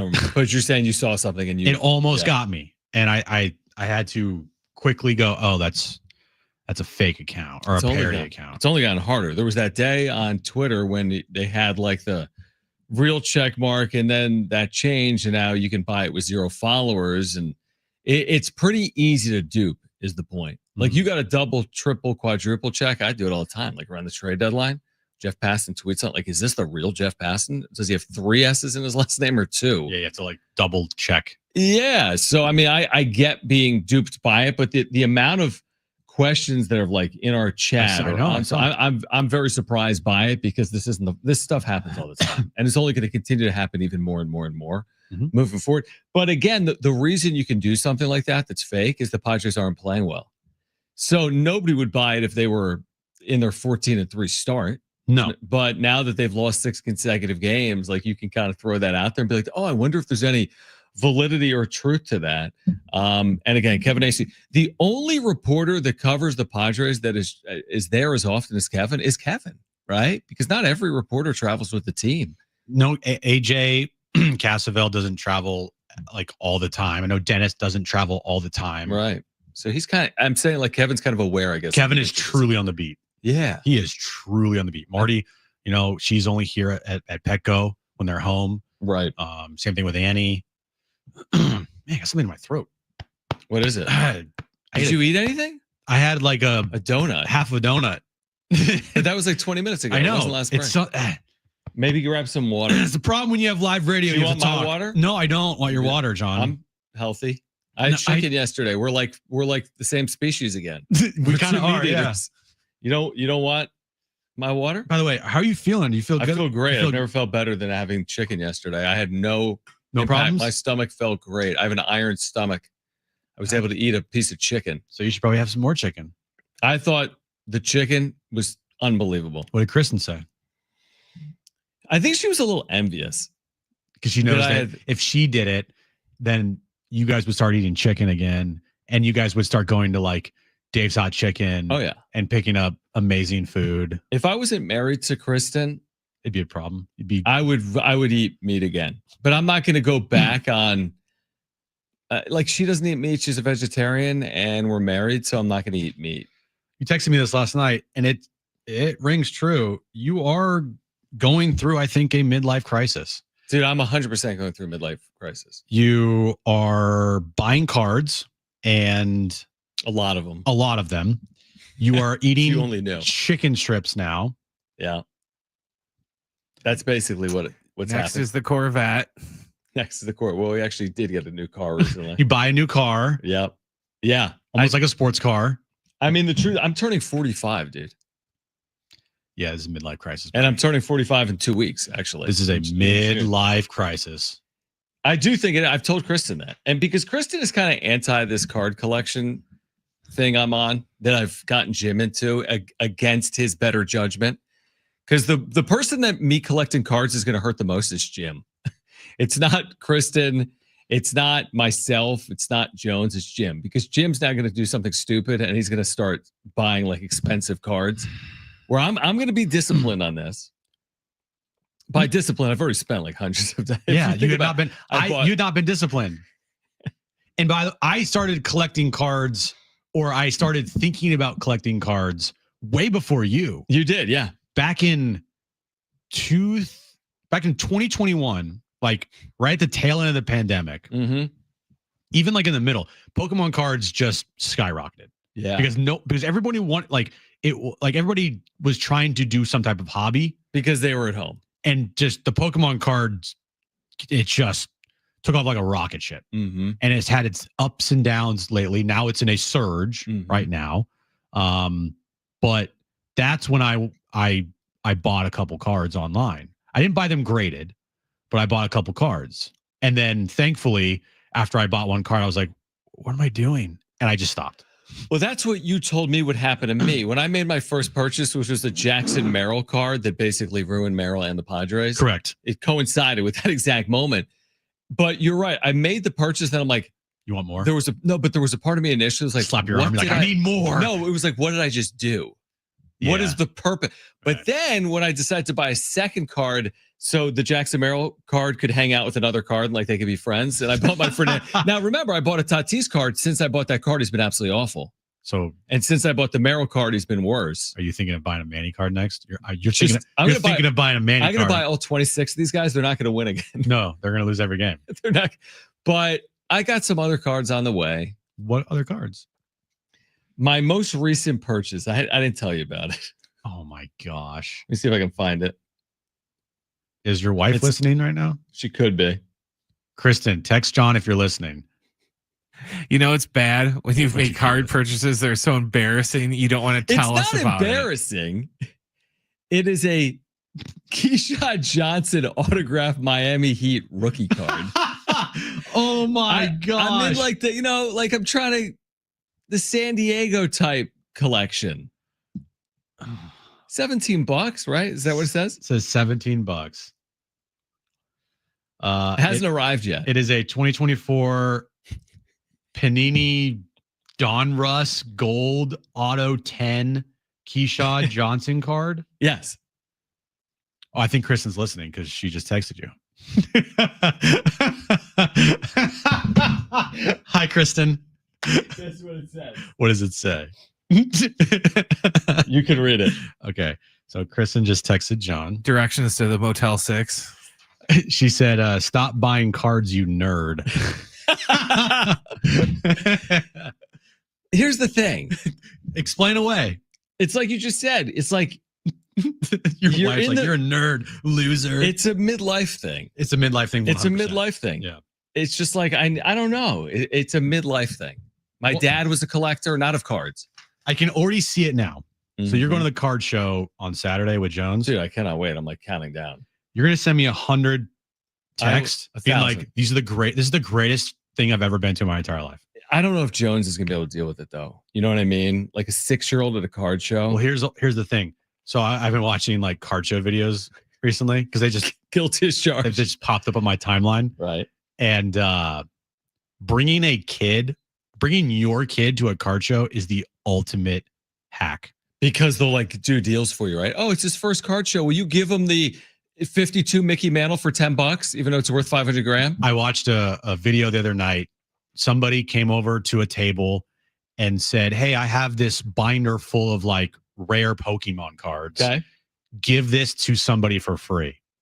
And the guy's like, okay. Found a kid. And he found a kid and he's like starting his collection. And he comes over and with his dad and they give him this binder full of like rare Pokemon cards. And then someone else at the table gives him a graded like PSA 10 whatever card. And the kid's sitting there like, what just happened? And the dad's like, oh my God. So the hack is kids, just like the hack if you're single is cute dog. So yeah. So the hack is use Jones for your own benefit. I'm using Jones. Use 100%. Jones to get cards. Yes, that will happen tomorrow. Be like, Jones, go over there and ask Say for it's my that Ken Griffey rookie card. Say, hey, it's my first card show. Yeah, buy a tag and put it on his shirt. It says my first card show. Kristen, are you hearing that? Can you make a sign with Train Jones tonight for tomorrow to go up to the tables and say, hi, my name's Jones. This is my first card show. We're going to do that. Perfect. We're going to do that tomorrow. If you missed. You're pimping out your kid. Yeah, for cards. You got to do what you got to do, you know? You got to use the kids while they're young, right? The kids. Yep. All right, Kevin Acee, if you missed him, we'll hear from Kevin on the other side. Plus, the wrap is coming up. Plus, be listening for that sounder when you hear it. That goal call, make sure to call 877-767-4760 for a chance to qualify to win 2 free tickets to SDFC's upcoming match against Austin on May 31st. Great giveaways ahead. We're getting you ready for Padres and Braves game 1 to kick off Memorial Day weekend. Jon and Jim, San Diego Sports 760, live on the iHeartRadio app.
All right, this update's brought to you by Rapid Radios. Padres Braves start a 3-game series later this afternoon in Atlanta. Chris Sale on the mound for the Braves against Nick Pivetta for the Padres. Ronald Acuna Jr., he is back for Atlanta in their starting lineup, hitting leadoff for the Braves. And we're an hour out from tip-off in New York. Game 2 of the Eastern Conference Finals between the Knicks and the Pacers. Pacers lead the series 1-0. Rapid Radios are instant push to talk walkie-talkies, offering national LTE coverage and no subscription ever. Perfect for instant contact with an aging parent for a limited time. Go to rapidradios.com and you'll get an extra 60% off.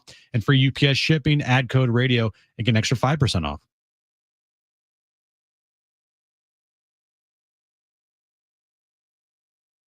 Padres are in the ATL trying to stop the 6-game skid.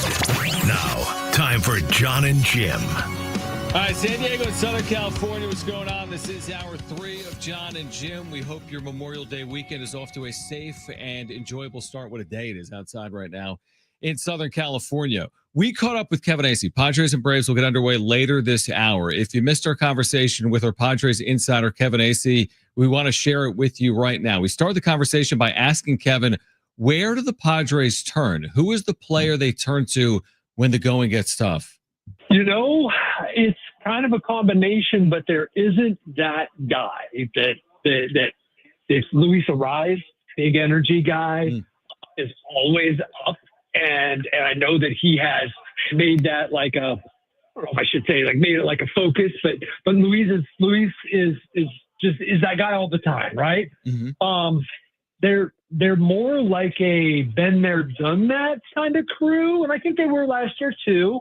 But there were just a couple key moments during the year that definitely Profar had a lot of chutzpah. And wasn't afraid to say some things. And I know that they are talking every day about this, and Manny is talking, and Xander is talking, and that's what they do. But their two sparks, unfortunately, just by who they are Jackson Merrill and Fernando Tatis Jr. And, you know, things haven't been going well, and you've seen kind of their body language on the field. I'm not putting them down or anything. I'm just saying, like, it's been a rough time for them right now. And for you, Kevin, I mean, this season so far, they've had 30 inning scoreless streak. They've had the 27 here scoreless inning streak. They went 0 for 39 with runners in scoring position. It's game 49 of the year tonight. But you don't want to have this continue and become a trend this year. Are you concerned at all? No. You know, there's been so much good between that, because Jim, that's like a really good point. Like, there are some things that are, all I can do is draw on my experiences, right? And there are some things that are starting to kind of creep up like that, and they're reminding me of seasons that sort of went off the rails. Now, I'm not saying this one is, but like, my antenna is up because of those things you brought up and a few other things. Yeah. But they're also in between are doing things that they didn't do in like 23 and even in 21. They're a different kind of team. I am surprised. Look, I didn't think they were a 6 lot. Like, anyone could lose 6. It'd be foolish of me to say that they couldn't do that. But I am surprised at how they have not been able to manufacture a win here, but that's just how incredibly cold they've been. Kevin Acee is our Padres insider. He's in Atlanta, where the Padres and Braves kick off a series in about 1 hour. You used the term antenna up. We've been using that a few times recently as well. We've seen your reporting on Darvish. I think we talked to you on Wednesday about it. The no residual effects, or he's feeling residual effects of pitching, but he doesn't have any pain. Is your antenna up on Darvish? Like, do you feel as if you have the full story, or maybe that's, I mean, it's hard to have the full story because that's the club's job, not necessarily the reporter's job. Like, do you have any more clarity when it comes to you, Darvish, or not? I feel like I have the full story, and I've been trying to explain it as there is no full, the full story is this is up to Darvish. He's feeling tight. He's feeling like he can't pitch and then pitch again. He doesn't want to do that to the team. He, isn't certain where he's at. He pitched really well. That's like, by all accounts, like his stuff, his velocity. It's just that he he didn't feel bad afterward, like, there's something wrong. I got, this is the telltale sign. I got something on my elbow. It was that he doesn't feel right afterward. Again, like a veteran gets this deference. And now it may turn out that he's never better. I mean, I'm just saying that. Like, that's not what anybody thinks. But like, he hasn't been out there yet. So yeah, my antenna's up. Like, what's going to happen? But he's back in San Diego. He's playing catch. And here's the reason that I'm believing what the people are telling me is that they have said they were going to defer to Darvish all along, and they are. And they're not in alarm mode yet. They're in, hey, let's let Darvish keep driving this. Now, look, at some point here, he's going to get checked out just to put his mind at ease. At some point here, it's going to be, all right, you got to get on the mound, man. That's just a fact. Like, it's like he's not doing any good to not. But at this point, it has to be left up to him as to like the next steps.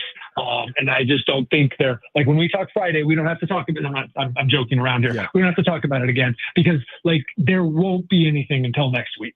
There just won't. It's not like I don't even think he'll get on a mound until then. He'll continue to play catch. It's not an intense catch from my understanding.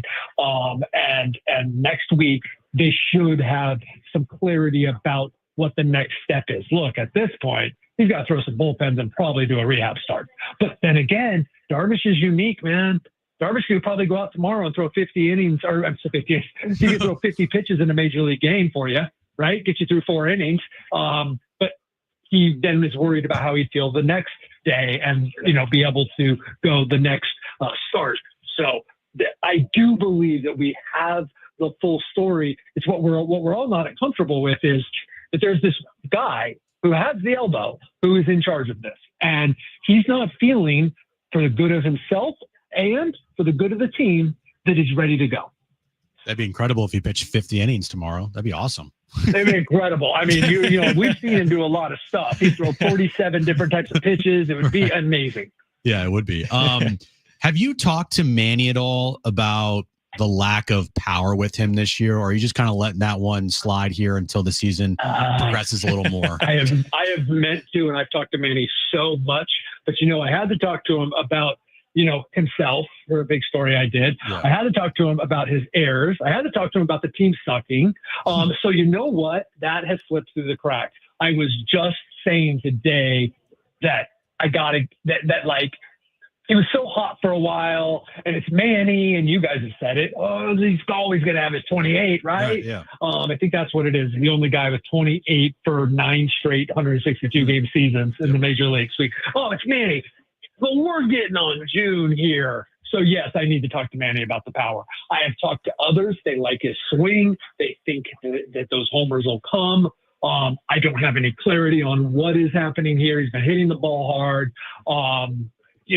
But no, I have not, because there have been so many other things to talk to Manny, and that one slipped. It's interesting. We went to his Baseball Savant page, Kevin, yesterday on during the show.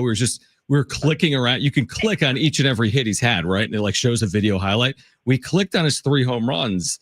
One of them's been at Petco for whatever it's worth. He hasn't hit any of them more than 400 feet. He hit 389, 391. 400 for whatever it's worth. He just hasn't had, none of the 3 have been these prodigious blasts. He had that big one in Pittsburgh that was important that tied the score, but he just hasn't, again, he's been lacking power to this point. And I'll couple it with this question. Whose struggle would you be most concerned with right now? Would it be Manny, Jackson Merrill, or Fernando Tatis Jr.? Among those 3 players that are scuffling, who is most concerning from your seat? Man, you guys are good. I'm hearing really good things about the work that Jackson and that here in the last few days, Tatis. And not that I'm not hearing that about Manny, but Manny's work is just the same. Manny's the same for the most part, right? Manny's pressing a little bit. I'm going to say Manny because of his importance, because of where he hits, because of his ability to go on these tears that carry the team, and then to go in these ruts that aren't generally as long as his tears, but they can sort of sink the team, right? It's hard to string, no one's hitting, but it's hard to string together hits when the guy your number 3 hitter isn't hitting. And when I say he's not hitting, we all know, like, it's like 2 for 31, something like that. So, or maybe it's not, but it's a lot. It's bad. I would say him, though I can make an argument for Toddy as well, because we're now in one of Toddy's funks. We're now in one of Fernando's funks where he wears it in his shoulders, his soul, his chasing pitches that he wasn't chasing and doesn't chase when he's hot. And then boom, Manny, you hear about the work being good, and Tatis comes right back and then goes, has 4 home runs in eight games, and he's fine. So, but I'm going to say Manny. I don't know what you guys have kicked around. We haven't even really kicked it around that way. Like, I guess the question, I don't even know what I'm asking other than, like, who's going to get out of that funk, quote unquote, last among those 3? Because, someone will probably be slower than the other 2. They'll all get out of it at some point. You just got to make sure that they're not all happy. If you look at it, here's what's remarkable is how good. Now, Toddy, it's been a bad May, right? Like, you got to go back. And it's been now whatever it is. Is it 18 games? Because he's down under 300 now. But it's remarkable how good Merrill and Machado's numbers still are when they have been in such a bad funk. So, like, I wouldn't be surprised if all 3 of them got hot. Do you see any fatigue with this team at all right now? I know me and John talked about the other day is like, maybe need to give somebody a day off. I'm like, you can't give everybody a day off. You're in a 6-game losing streak. Like, they got to grind this thing out. Yep, that's the problem. Now, look, they have also had some off days. So I think they've come out. I think they were fatigued. I do. I do think that they were fatigued. I do think they ran into some good pitchers. I do think the fact that they didn't see a good starter yesterday helped them, though it really only helped 3 of them. And I do think that they were, a lot has happened here so far this season. I do think they were a little fatigued. I don't think that's like, I don't even want to say that to be alarming, where people be like, well, why are they fatigued? I think they were there was a lot happening, and they were playing some hard ball too. If you notice, they've kind of stopped the running a little bit. Not that people have been on base to run, but even before that, they throttled back a little bit. I think their bullpen was definitely fatigued. But I don't know that this thing's ever playing bad. Yeah. Or the offense has been playing bad, and then it leaked over into the defense a little bit. And the fact is, they could have won 3 games in New York, or at least 2 in the bullpen. It's just been a bad ride. I mean, what is it? Is it 4-9 over the last 13 since that first loss in New York? I think so. I think that's right, Kevin. And why I asked about the fatigue thing here is because you're now in the midst of, I think it's 22 and 23 games, 22 games in 23 days with only 1 off day there next Thursday, and then they play 13 straight. So it's like you want to maybe give these guys a day off. I'm sure Schilt is planning these things out, but you can't give a guy a day off when you're in the middle of a losing streak like this. You got to figure that, he's really open for that, because either way, like, someone's getting a day off and someone's maybe getting a DH day when they have a game here at 1 Pacific on Sunday. So it's a little later, right? And then a game at 5:40 in San Diego the next day, and it's game 7 out of 9 in a row. Like, he would love to be able to do that. But you are right. It's something to watch. And it's something to watch because, at some point he's got to get people days off, but he definitely doesn't want to do it when, they're looking at 6, 7, 8 in a row, whatever, Yeah. It's like the Melvin conundrum of 2023. I mean, he played everyone because they needed to play, but they never turned their season around. I just want to ask you a final question, Kevin, about like Manny's defense. What's your level of surprise that he's had so many mistakes defensively, miscues? We're talking about very, for him, easy plays, very unlike the 9 errors, the multiple errors in an inning, the 3 in a game. How surprising is that to you? Yeah. I'm going to say this first off, surprising. Yeah. I'm going to say second off, I don't think he's been a great couple of years. Now, he was hurt last year, but I don't think, I'm not saying he's all reputation at all. The guy's incredible. He still makes plays that are phenomenal, but I think the errors are more frequent, and the plays that he used to make, that he's not making are more frequent. I'm not bagging on him at all. It's just my job to be honest, so that then when I do write a glowing story about him like I did last week, then it's like, it's real, right? Like, I don't think Manny is the Gold Glover anymore. I think he plays Gold Glove defense at times, but like, he is whatever. Is he about to be 33? Like, I'm just telling you, I'm not all that surprised because I think that's who he is now, where he is phenomenal and blows your mind still at what he can do because he's Manny, Machado, as he would say. I think he was actually the S before the Manny Machado. But like, I mean, I revere how he plays, but I'm just being honest. Like, I don't think he's that great defensively anymore. He can be, but it's not like platinum glove Manny out there anymore. So, we are up against it, but I do want to know because Jim heard something on the broadcast last night. Do you know what time the Padres arrived in Atlanta last night?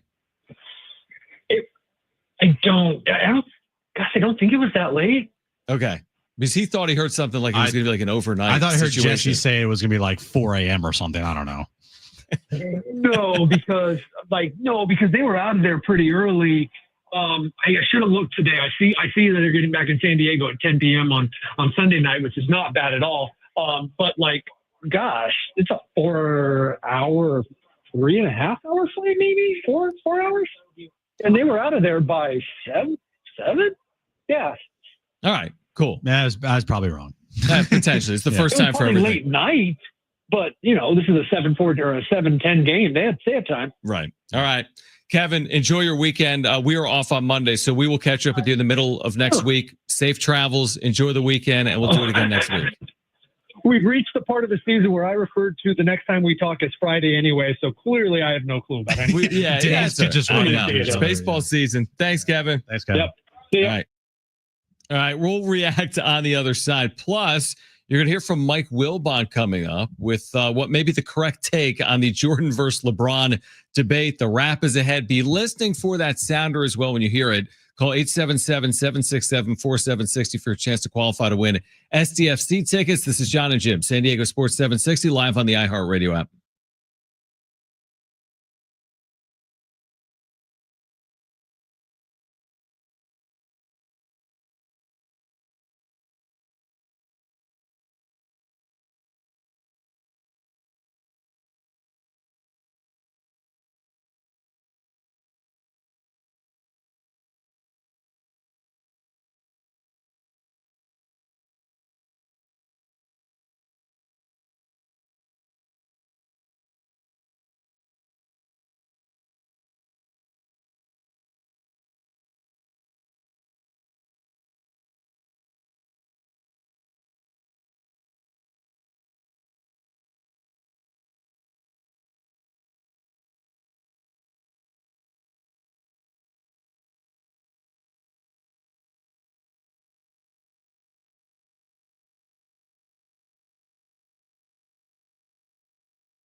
All right, we'll get to the wrap coming up in 10 minutes.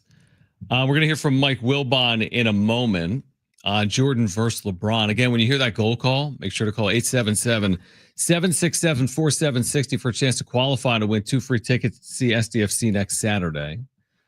Before we hear from Wilbon, the Padres, Jim, are playing baseball again. They are. We knew that would happen. Yes, they're going to play almost every day. And they are in a scoreless game with the Atlanta Braves just underway. Yep. All right. So we'll keep you updated on that. Set up this Mike Wilbon. Is this from PTI? So, no, it's not from PTI. Okay, not it's from PTI. First Take this morning. Or Get Up. Get Up. Yeah, whatever. Who cares? Exactly. The shows just all run to each other. Yep. But David Falk, a famous agent. Mm-hmm. I believe David Falk. Was he Jordan's agent? He might have been. I'll look that up. Was he? I think he might have been. He's a famous agent. David Falk is best known for being the longtime agent of Michael Jordan. Okay. Makes sense. He was asked something about Michael the other day about like the LeBron versus Michael. Mm-hmm. He said, quote, "I really like LeBron.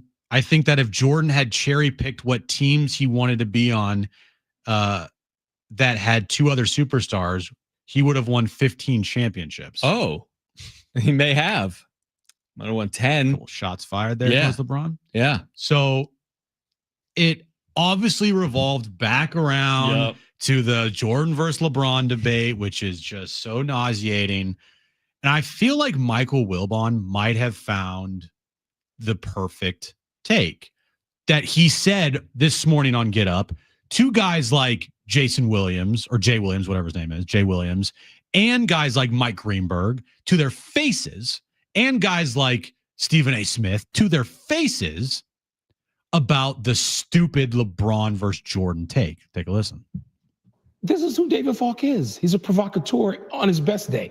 Okay, he's Michael Jordan's longtime agent. He is that. I'm a neighbor of David Falk and have known him for 45 years. Okay. I've had millions of basketball-related conversations with David Falk. No one should be surprised that David Falk is going out there with the MJ flag. Because if you think that, stop. Just get out of the sports talking about business and go to something else. Now, I hate the conversation because it requires you to say something negative about someone who's truly great and all-time great to make your point. And that's the most tiresome thing about the GOAT conversation. But let me just say this. I'm not going to sit here and say that LeBron James has to be considered better than Magic Johnson. That's garbage. I'm not going to say LeBron James has to be considered better than Bill Russell. That's garbage. I'm not going to say LeBron James has to be considered better than Kobe Bryant. That's garbage. LeBron James is one of the greatest players of all time in all team sports. I'm sorry, if that's not good enough, turn the page, get over yourself. So in other words, I'm going to proclaim and support and wave the LeBron James flag for his greatness. But if I say he's less than number 2, that's not good enough for you, to hell with you. And I'm not saying that as in support of David Falk. I'm saying that as somebody who has watched basketball and lived with basketball my whole life. I got to say that LeBron James is better than Kobe Bryant. What? Put me in a grave first. What'd you think? I like it because it's a more nuanced take that actually required a level of he put a level of thought into it. What he's saying is, why are we ranking these people when in reality it should be LeBron's one of the greatest of all times. Jordan is one of the greatest of all time. So are a lot of these So guys. is Kobe. So is Bill Russell. Right. So is Magic Johnson. Yeah, or Will Chamberlain. Yeah, I would agree with it. I don't know what it is. It's like it's the lowest hanging fruit. Lowest it's of the low. Easiest thing to do. It resonates with all people. It crosses multiple generations. You're talking about the 1990s against the 2010s with Michael Jordan to LeBron. I mean, it's just so easy to do. It won't go away. So I kind of like the nuance take. No one will ever get to the end of it. This is the how many licks does it take to get to the center of a Tootsie Roll debate. You know what? You're going to talk about this for forever. You know what? No one ever debates. What? There's never a You got to be ticker kidding me. Acuna on his first swing, homers in his return. Are you serious? But anyway, continue. That's unbelievable. That is truly unbelievable. He had been out for 362 days. His first swing back in the big leagues is a solo home run. And you should have seen the shuffle he just did at third base. Wow. Go back to your point. Okay. What I was going to say was you never see on a talking head show the bottom ticker say, who's the 5th best player of all time? Right. you never have any debates of like who's the 5th best player? Who's the 6th best player? It's all about 1 and 2. Yeah. And it to Wilbon's point, and it's perfectly said.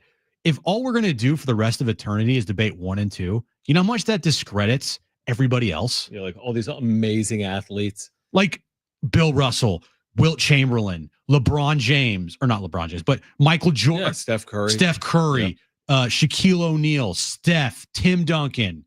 Yeah. You are discrediting all of those players when all you do is discuss and argue and bitch and complain about 1 versus 2. Yeah, I think it's bad. I do. I don't think it's good for the sport. I don't think it's good conversation.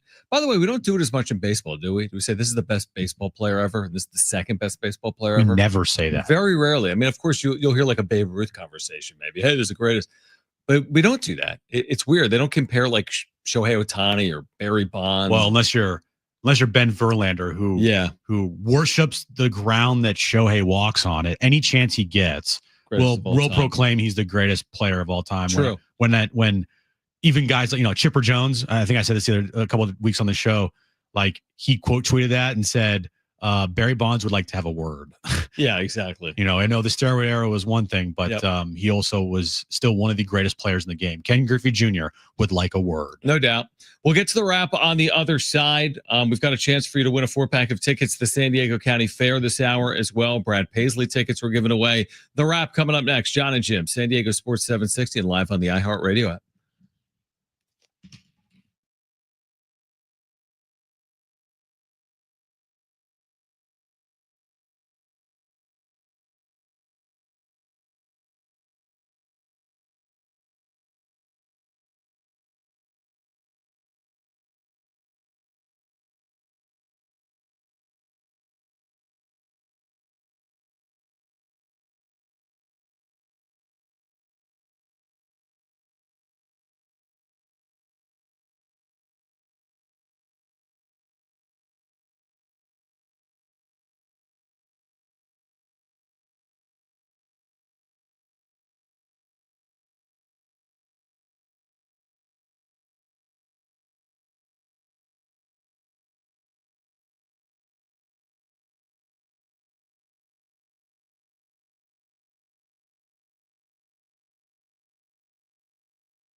This update's brought to you by Temecula Valley Balloon and Wine Music Festival. Padres Braves underway in Atlanta. And of course, Ronald Acuna Jr. on the very first pitch he sees hits a home run to left center field. Braves are up 1-0 in the bottom of the first inning. Braves are also threatening 2-on, 2-out there. And we are about a half hour away from tip-off game 2 of the Eastern Conference Finals. Knicks and Pacers. Of course, the Pacers lead the series 1-0. And tomorrow afternoon, John, we have SDFC soccer as they take on LA Galaxy. 1:45 start time. 1:15 is when our pregame coverage starts right here on San Diego Sports 760. Temecula Valley Balloon and Wine Music Festival is happening June 20th through the 22nd, featuring Walker Hayes, Cody Jinks, Alabama, and more. Tickets are available now at TemeculaValleyFestival.com, powering the best events from start to finish, events.com.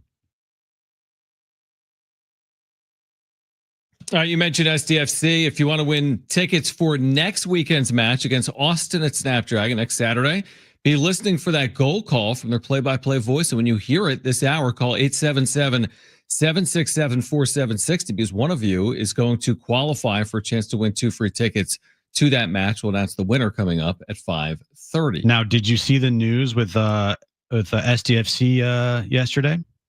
The news. Can you give me a hint? Oh, you know what? I don't know exactly what it is. They had a player called up to a national team. Correct. Do you know who that player was? I don't. And okay. I don't know. Is it the U.S. national team? The U.S. national team, San Diego's own Luca De La Torre. Got called up to the U.S. men's national team. So what does that mean? When will he be? Is there an upcoming match? I would have to think the answer would be yes, based on that. But that's cool. Very cool. Yeah. Congratulations to him, San Diego's own. So I think that's pretty cool. That's very cool. That's very cool. And it's I don't know all the nuances of how these things work in soccer, but it is a little like weird how in the middle of someone's season they can, the national teams can pluck guys from certain rosters and right, like, hey Toddy, nice year. Where you're going to Team Dominican, right? For the WA. Wait, hold on, we need you, dude. What? I mean, that is interesting, but it's obviously a huge honor. Huge honor to have the opportunity. Yeah. All right, later this hour, your chance to win a 4-pack of tickets to the San Diego County Fair. We're a little delayed on this, so let's get to it now. It's time for the wrap. Presented by Sombrero Mexican Food. Check out their website at sombreromex.com. I guess is now a must-win for the Padres. Is this an insurmountable lead? One. For them sometimes. One run. Just one? One run. Can they overcome one? Well, it's been tough for them this week, John. That means they'll need to score 2. Correct. You have to score more than 1. Yeah. It's not a really good omen when the very first pitch that Ronald Acuna Jr. sees is a home run. Like their heart and soul, like this might be another tough series. We knew it was going to be a tough series. Now they played well against the Braves. That is true in recent history. But the return of Ronald Acuna Jr. Yeah, to kick off a weekend series. Yeah, and the thing with Chris Sale is you got to get him early. Well, they didn't. They haven't. Has it been a half? Yeah, they have had one at bat. All right. It's not a must win. And you're right. It's a tough series. But can I say they need to win a game this weekend?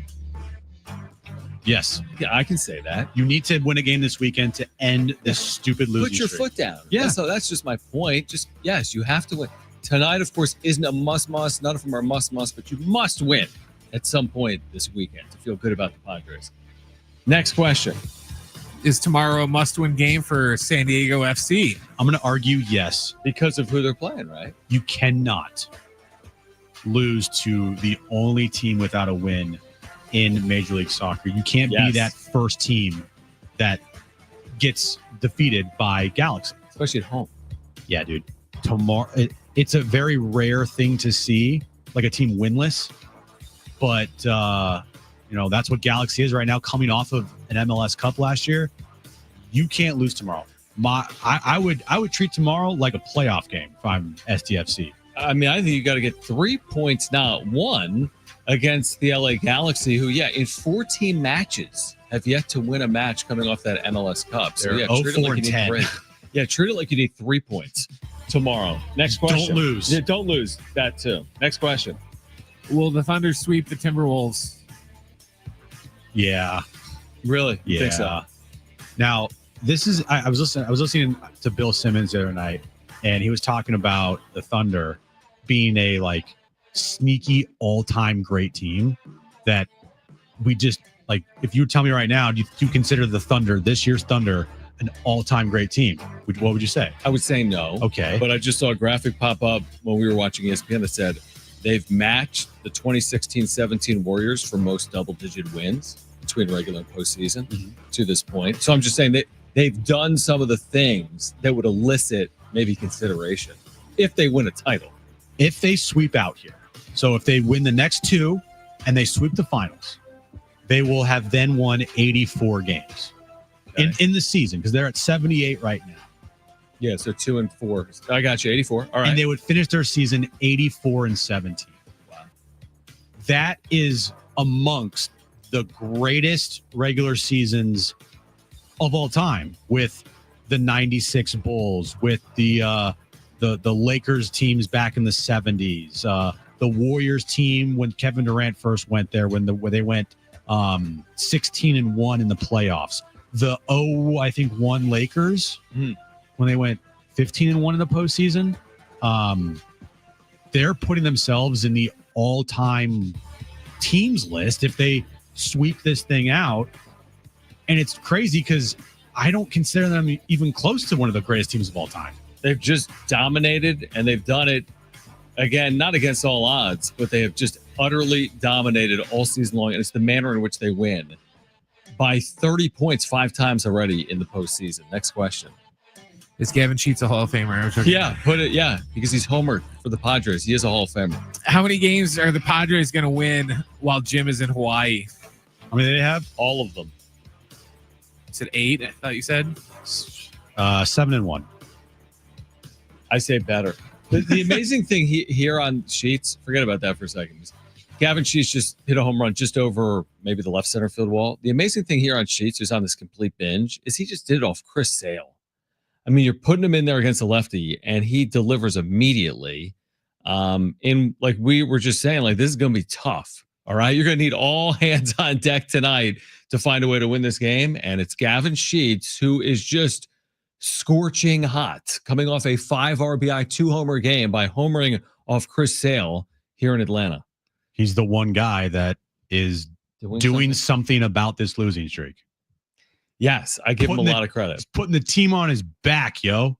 9 homers in May. That's incredible. That's not a ton of at-bats. 3 homers in the last 2 days. Gavin Sheets is sick and tired of losing. Yeah. Now, who else is going to step up? Because we saw yesterday, like, Gavin Sheets can't do this all by himself. Mm-hmm. You know, if you're going to, rely on Gavin Sheets to lead the way, what does that say about like the guys that are making all the money in this lineup? Doesn't say anything good about them. Jim, 29 RBIs, more than basically all these other Padres. Oh yeah, 9 homers. He's putting up numbers that you would expect from guys like, I don't know, Manny Machado. Yeah. Xander Bogaerts when he first got here, even though I have no expectation for Xander to ever do anything close to that ever again. Right. Me too. But when he first got here, that's what I was expecting. Yeah, I mean, you just look at what he's done now on the whole, and it's been impressive. And he is maybe single-handedly trying to turn the Padres around here on the road in Atlanta. All right, call right now if you want a free 4-pack of tickets to the San Diego County Fair. You need to call right now, 877-767-4760. A great giveaway. The fair gets underway June 11th. It runs through July 6th. We have a free 4-pack of tickets to the fair. First 2 callers will be contestants for trivia. All you need to do is call right now, 877-767-4760. A great giveaway to kick off your summer. 4-pack of free tickets to the San Diego County Fair. Call 877-767-4760. First 2 callers will be contestants for trivia. We call it Trainwreck Radio. That's next. Jon and Jim, San Diego Sports 760 and live on the iHeartRadio app.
All right, Jon and Jim, San Diego Sports 760. We'll get to Trainwreck Radio trivia momentarily.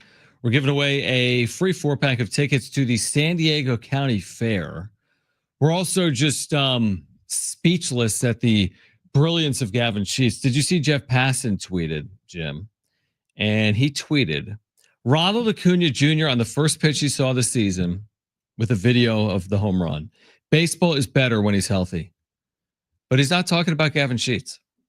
Because he only talks about, like, I know. the big name. I know. He'll never talk about Gavin Sheets. Oh, my gosh. He needs a 50 home The only run. time he'll talk about Gavin Sheets is if Gavin Sheets hits, like, a walk-off home run in the postseason. And it'll be like, cool. Yeah, exactly. Like, the Padres won today. But so did the Dodgers. Yeah, somehow Shohei Ohtani still wins too. Exactly. Yeah, that's the funny thing. He'll do it now because it's his first at bat of the season. But if this was like, in August and it could impact, Ohtani or Acuna for like MVP votes, then he wouldn't even mention it. No, he's not going to mention it now either. I want to go to Notorious Glazer Ben Verlander's page real quick. So I want to see like the last couple of tweets that he has. I don't follow this guy because he's so annoying. Is it Ohtani related? Oh, here we go. So he quote tweeted the Ronald Acuna home run. He said, all caps, first pitch back, Ronald Acuna Jr. home run, World Series run back on. And then he quote tweeted himself, said, I mean, this is really sick. Good for him. And before that, he tweeted a picture of Acuna saying he's back. So he's tweeted 1, 2, 3, 4 tweets about Ronald Acuna Jr. in the last 20 minutes. Nothing on Sheetsy? No. Then, of course, he had to throw in his daily Shohei Ohtani thing. He quote tweeted something from SNY, New York, said, Shohei Ohtani pretended to walk right by Kodai Senga without saying hi, laughing face emoji. The first comment on here is probably inappropriate. Actually, they're not that bad. Oh, here's a funny one. Are you really Justin Verlander's brother? Wow, another tweet about Ohtani. Glaze harder. Yeah. Yeah, I'm seeing that too. Yeah. When he mentions Shohei Ohtani, he gets his 700 likes because you're mentioning Shohei Ohtani. All right. Coming up at the 5 o'clock hour, we're giving away Brad Paisley tickets. We still have to qualify 2 listeners for SDFC tickets for next Saturday. So there's a lot to get to between now and 6 p.m. But right now, let's play.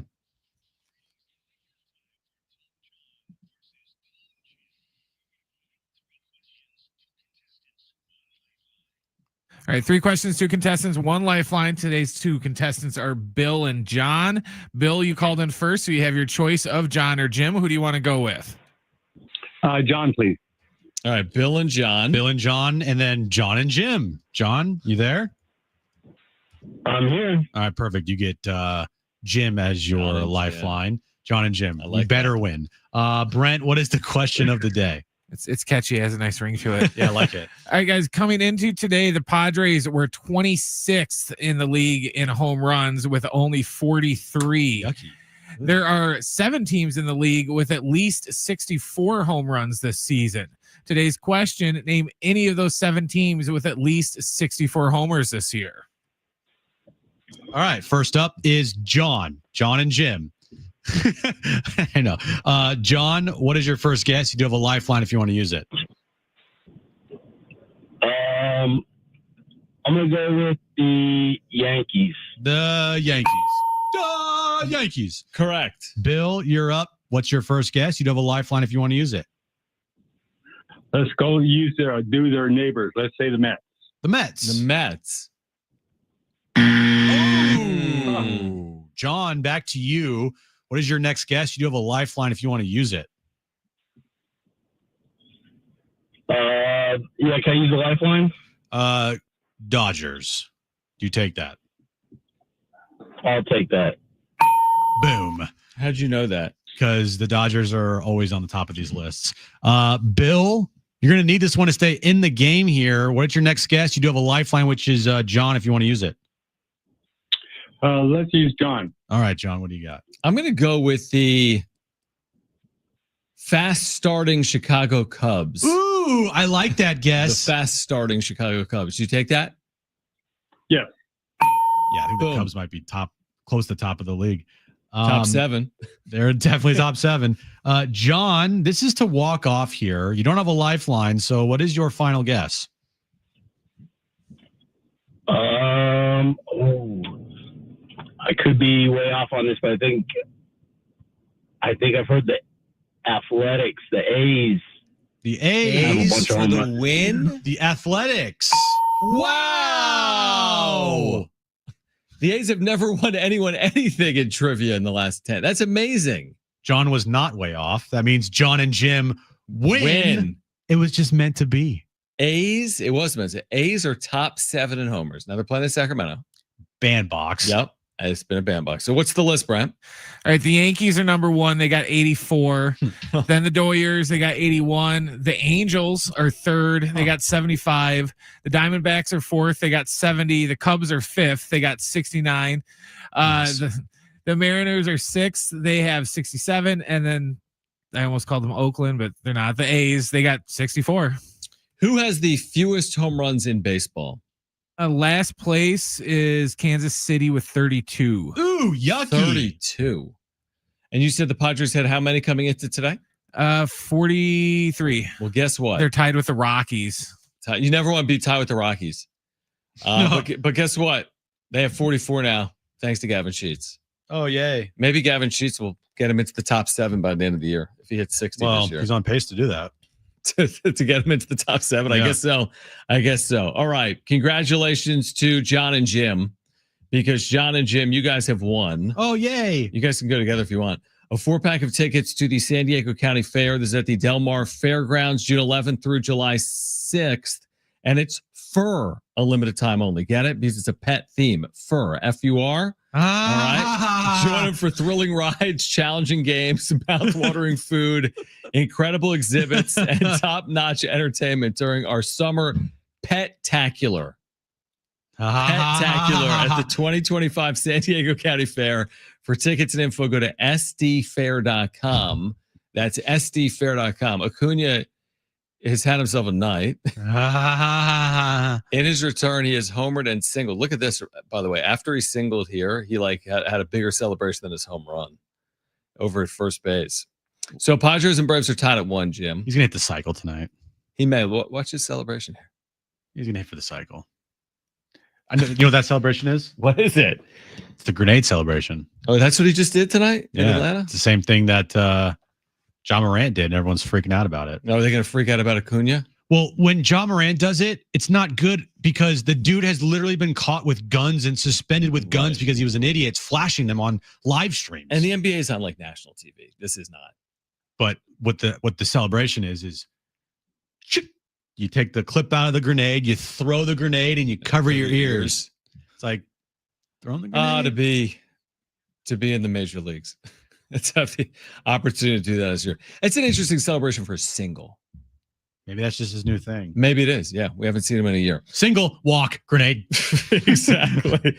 All right, we'll give away Brad Paisley tickets in the 5 o'clock hour. Also, the final episode of Around the Horn. You'll hear the sound off, the way they signed off the air on the other side, coming up in the 5 o'clock hour. Plus, we'll preview the Eastern Conference Finals, Game 2, about to get underway at Madison Square Garden. All of that ahead. Hour 4 of Jon and Jim on San Diego Sports 760 and live on the iHeartRadio app is next.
All right, this update's brought to you by WhatsApp. Padres Braves underway in Atlanta. The game is now tied 1-1, bottom of the third inning, thanks to a Gavin Sheets home run off of Chris Sale. Padres trying to end their 6-game losing streak. And we are moments away from tip-off in New York, game 2 of the Eastern Conference Finals, Knicks and Pacers. Pacers, of course, lead that series 1-0. And tomorrow afternoon, 1:45 start time, STFC takes on LA Galaxy at Snapdragon Stadium. Our pregame coverage starts at 1:15 right here on San Diego Sports 760. On WhatsApp, your personal messages stay private. So things like those selfies from last weekend's party stay between you and your bestie, because on WhatsApp, your personal messages are yours. No one else can see or hear them, not even them. WhatsApp message privately with everyone. It's Jon and Jim to warm up that drive home. No NLDS has been determined in May, so maybe this is just the ebb and flow of a long season is what's playing out right now for the Padres, potentially. But we're the same people that for 5 years were like, you got to start fast. They did start fast. And look what happens. You start fast, and you have a long losing streak. It's a good thing you start fast. It's a good thing you started fast. Yeah. That's exactly why we have been, carrying the flag of you need to start fast for the last 4 years that we've had this show. Now, time for Jon and Jim.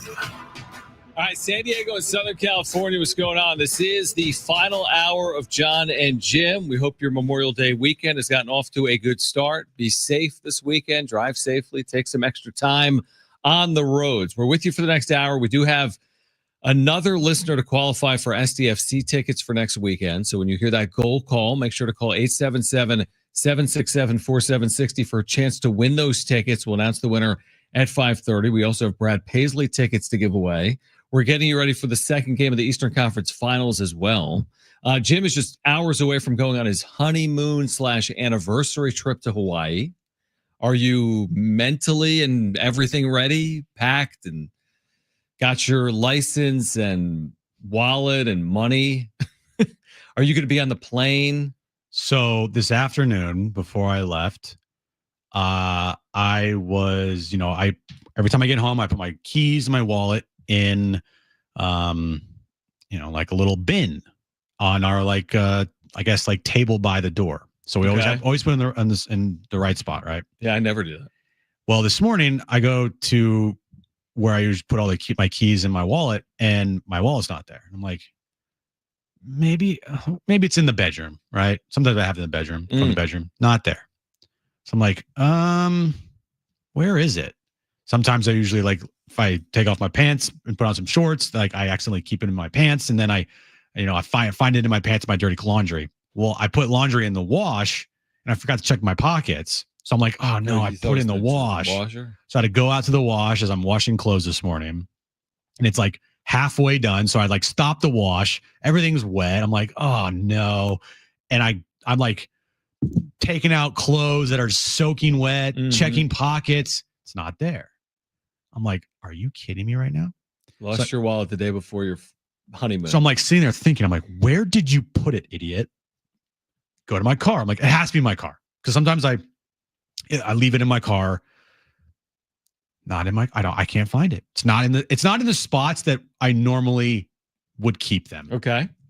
So I've now looked everywhere that I would have my wallet in all my little spots. Mm-hmm. So now I'm like, oh no. And I start freaking out. I'm like, do I call Erin? Do I ask her, did she put my wallet somewhere? But she would put my wallet back in the exact same spot that we always put it. So she didn't touch it.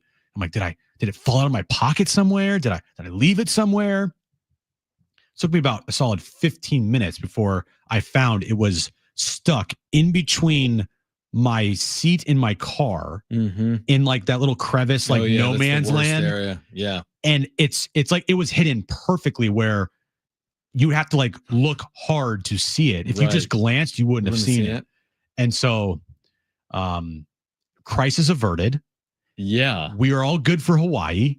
I have my wallet. We are all good to go between now and tomorrow. I also have my new ID that came in the mail 3 days ago. That expires in 2030. So I don't have to worry about for that. 5 years. Exactly. So you are fully ready. Now that you have your wallet, which means credit cards and money and IDs, you can officially go to Hawaii. Yeah, I packed most everything last night, which took me like, I mean, Aaron hates it. It took me like 25, 30 minutes to like get everything ready. It's taken her like 4 days, right? She started packing on Sunday.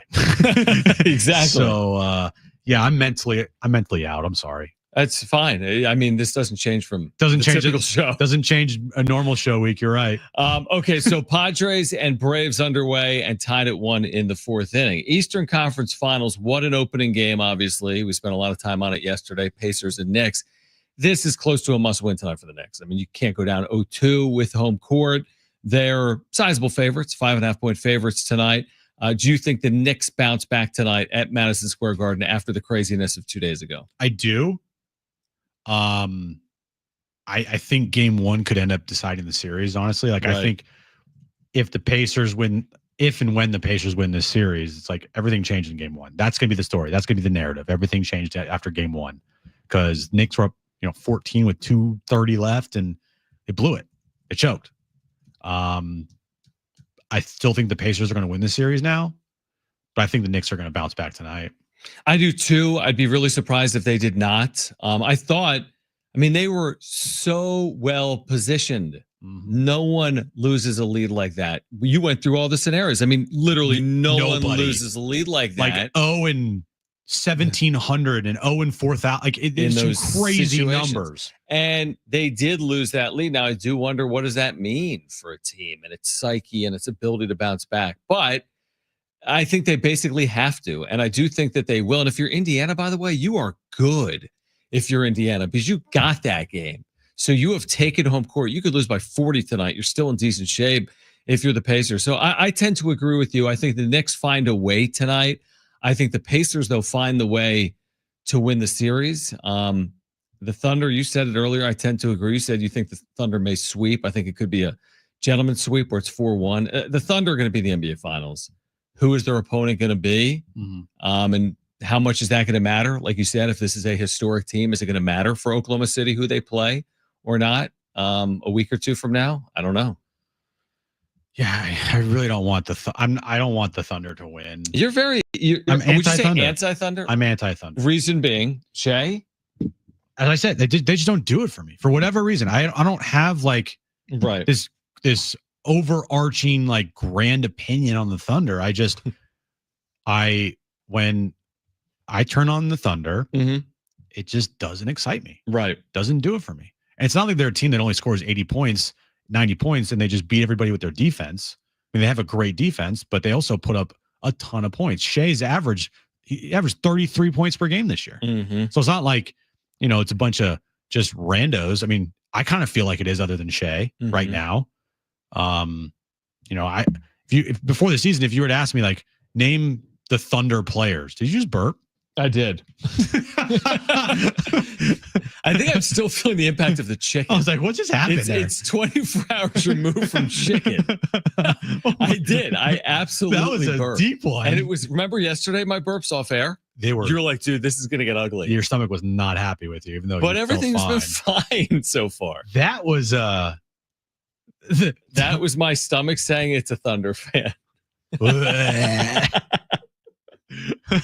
I don't feel the same way, by the way, as you do about the Thunder. I mean, it's not my favorite team of all time. I'm certainly rooting for the Pacers more than I am the Thunder, but that's more because of Kristen. And I also enjoy the Pacers more than the Thunder. But like, I'm watching Shea and I'm watching just the dynamic of the team. And yeah, Shea will get to the free throw line a lot, like as a driver and as a guy that just not as much as you think, though. That's the thing. He tries his hardest. But he's also a good shooter, is what I've been noticing. Like, he's developed a 3-point shot. Not really. He's developed a 3-point shot. He's shooting 26% from 3 in the postseason. I don't think that's right. That was Anthony Edwards. No, it's not Anthony Edwards. Shea shooting 26% from 3. I think I brought that up yesterday. Maybe. He is a mid-range like assassin. You remember who Sean Livingston was? Yeah, of course. Sean Livingston, what he did great was the mid-range. Just he was perfect at that, 10 to 15 pull-up jumper. Right. I saw a tweet last night. Someone said, Shea Gilgeous-Alexander is the Michael Jordan of Sean Livingston.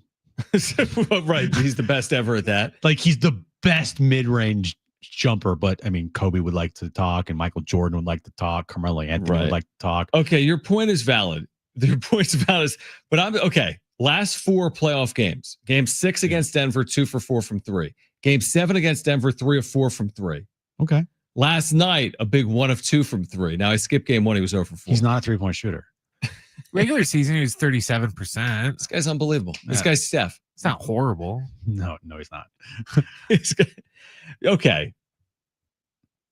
Well, that's not a reason not to like Oklahoma City. It absolutely is a fine reason to not like Oklahoma City. Because Shea hasn't been hitting threes? No, that I just don't like his game. Yeah, that's fine. I can be a hater. It doesn't matter. Yeah, no, of course. Of course. I mean, you can like whoever you want. I mean, there's people that are haters of Steph or the Warriors because of Steph and because he's changed the sport, because every team shoots half of their field goal attempts from distance. But also, numbers don't lie. People watch and want to watch Steph. Tell me people are going to their TVs and want to watch Oklahoma City. No, I'm sorry. They also are Oklahoma City. You know, the big narrative with Anthony Edwards, like new face of the league, yet and I love Anthony Edwards. I think his style and his attitude, like, it can pop, but numbers are the numbers. And I'm sure last night was one of the lowest rated Western Conference Finals games since, 2013 as well. Like, game 1 was an awful rated game. Game 2, I'm sure, was the same way. Now, ratings aren't everything.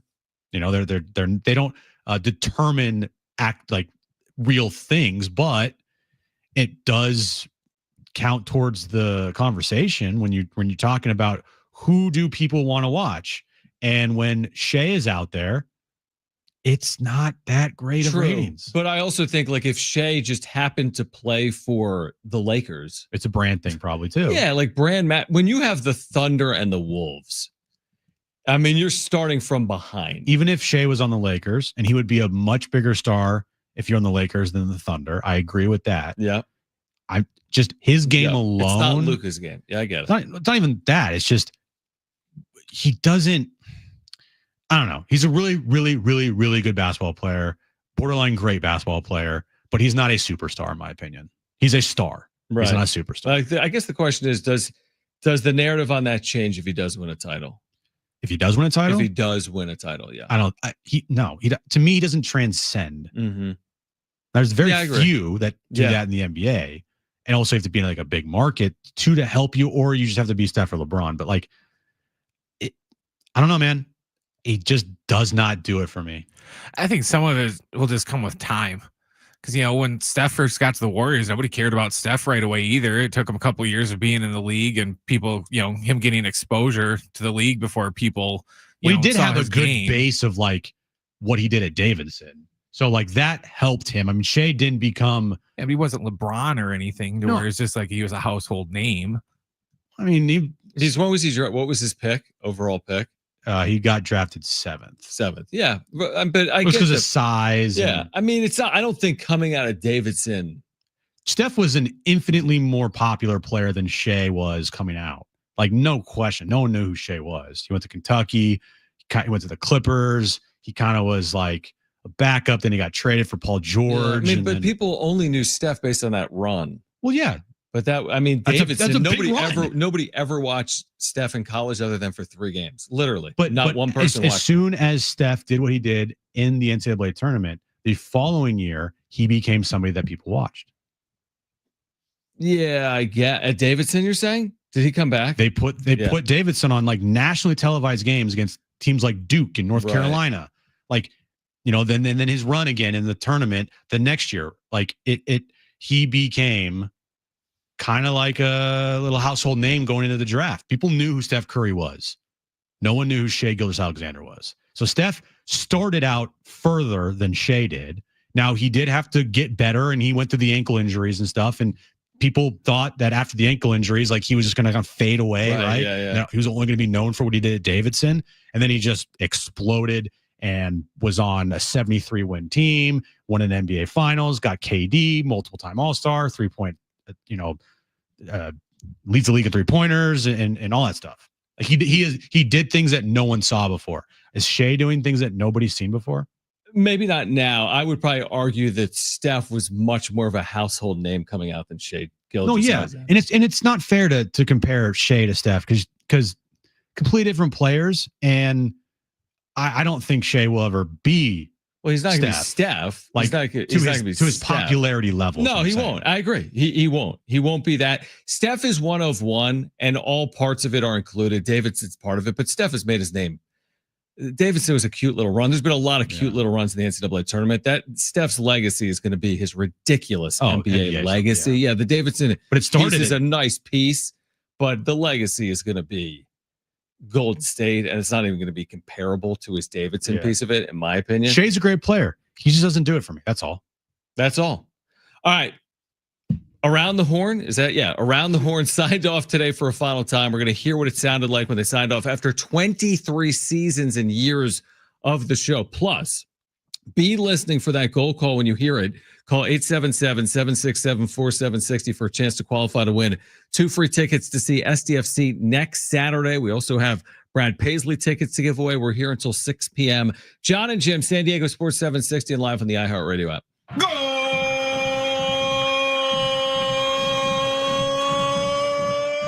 Anders Dreyer was dancing.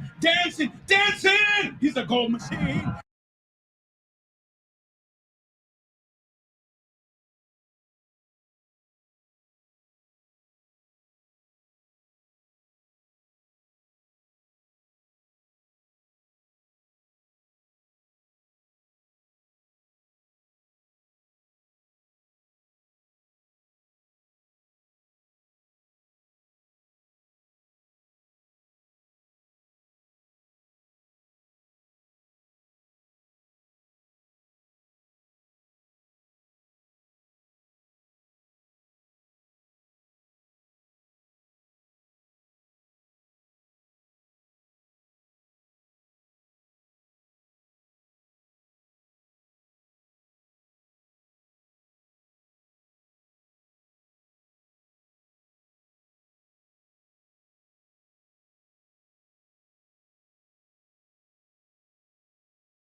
All right, San Diego FC back tomorrow afternoon, taking on the LA Galaxy at Snapdragon Stadium. You can hear the match tomorrow starting at 1:15 in the afternoon right here on San Diego Sports 760, your home for SDFC. We've got a grand prize winner we'll announce of those tickets for next weekend to see SDFC. Be listening for that. We'll announce the grand prize winner coming up at 5:30. We also have Brad Paisley tickets to give away. We'll do that between now and 6 p.m. After 23 years, Around the Horn has signed off for a final time. Believe it or not. So 23 years. And what's replacing Around the Horn? I have no idea. Is it anything? Or are they just going to do what they do, which is have more talking head type shows? I don't even know if it's being replaced or not. Well, I know Rich Eisen is going to ESPN, but that's more of a that's radio, right? Radio, right? Yeah, I think it is radio. Rich Eisen has to have a show on Roku, so you're saying has the video version of his radio show. Yeah, he does. He has a video. Yeah, isn't this show on in the morning? It is. So it's on at the same time currently as Pat McAfee, I think. Yeah, they're not. You know what would be stupid, and which I'm sure ESPN will probably do, is they're just going to replay some either Get Up or First Take money, right?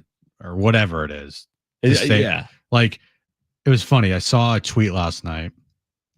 I don't know if you've seen this on the broadcast for the awful broadcast, by the way.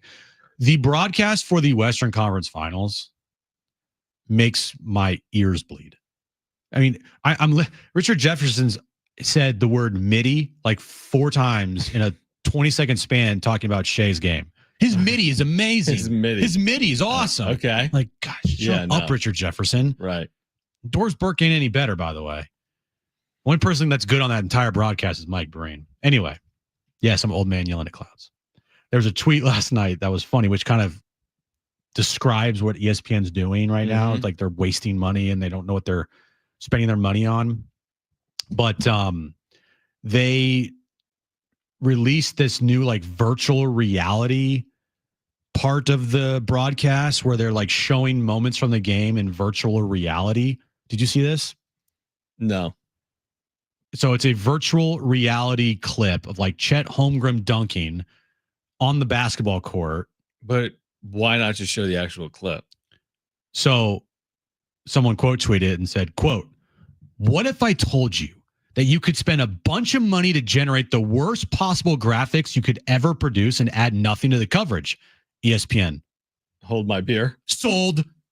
Yeah. So that kind of, and they got rid of ESPN LA. They got rid of Around the Horn. They're cutting all this money because they're one, they're doing stupid stuff like that, and two, they're paying guys like Pat McAfee and Stephen A. Smith ungodly amounts of money when those guys are just, I don't know, whatever. Yeah, I know. It's just the problem is we feel the same way. We don't agree with the direction, but that's where they want to take it. They want to spend their money there.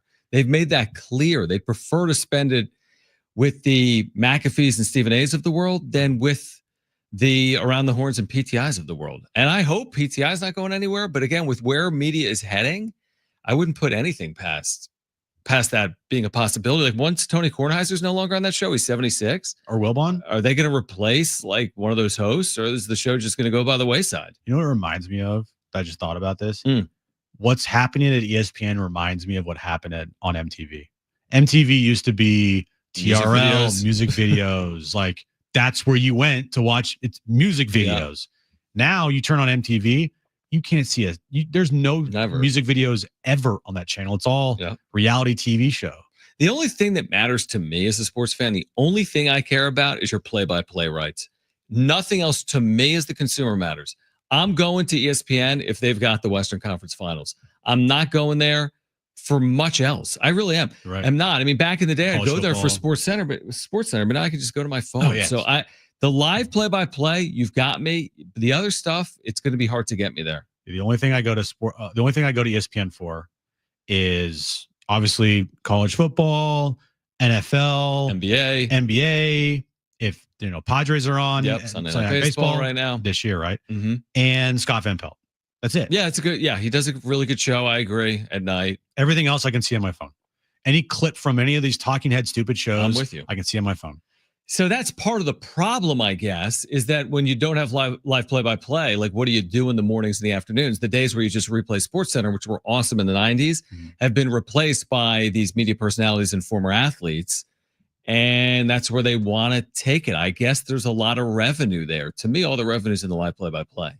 But you're spending $10 million on Stephen A. Smith. They must be doing it for a reason. Well, Around the Horn, just kind of looking at what they did today, the nostalgia of it, it was a really good show with like it was great from a standpoint of it wasn't, I mean, I guess it was talking heads, but it was also columnists and it wasn't athletes. And it wasn't athletes and it wasn't like fiery hot takes Not at all. that got clipped and used and like Stephen A does, right?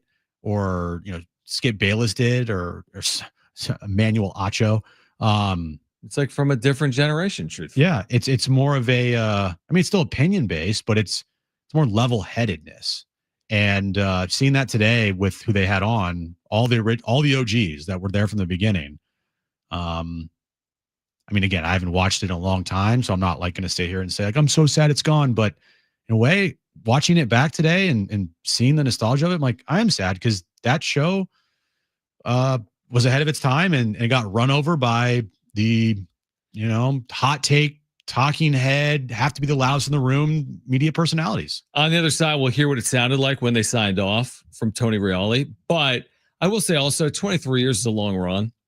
And it's all good things do come to an end. And 23 years actually a pretty long time for any show to be on the air on any network. Right. So it's a credit to them that it was on for 2+ decades. All right, we'll hear what it sounded like on the other side when they did sign off. We have Jim's back page ahead. We'll have that grand prize winner of the SDFC tickets as well. This is Jon and Jim, San Diego Sports 760, and live on the iHeartRadio app.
This update is brought to you by Macy's, Padres, and Braves. Bottom of the fifth inning, we are tied at 1 apiece. Gavin Sheets has a home run for the Padres.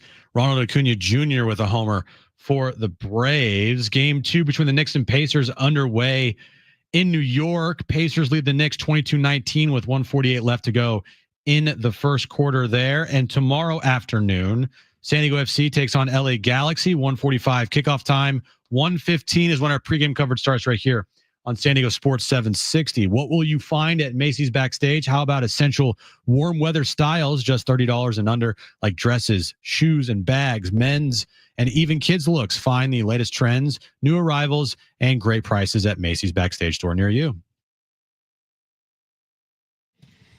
All right, stay tuned. We do have Brad Paisley tickets to give away, but right now we also have a grand prize winner of 2 free tickets to see SDFC take on Austin FC. Now, Jim has the name of the winner because Brent has shared it with him. So we know that Jim has that information. He said it, and I forgot it. I think it's the second time in 3 winners he forgot the name. Yeah. Just tell me in my ear, Brent. Okay, there we go. I knew it started with an N. Yeah. Okay, so with that, can we get a drum roll for these free tickets to see SDFC next weekend at Snapdragon?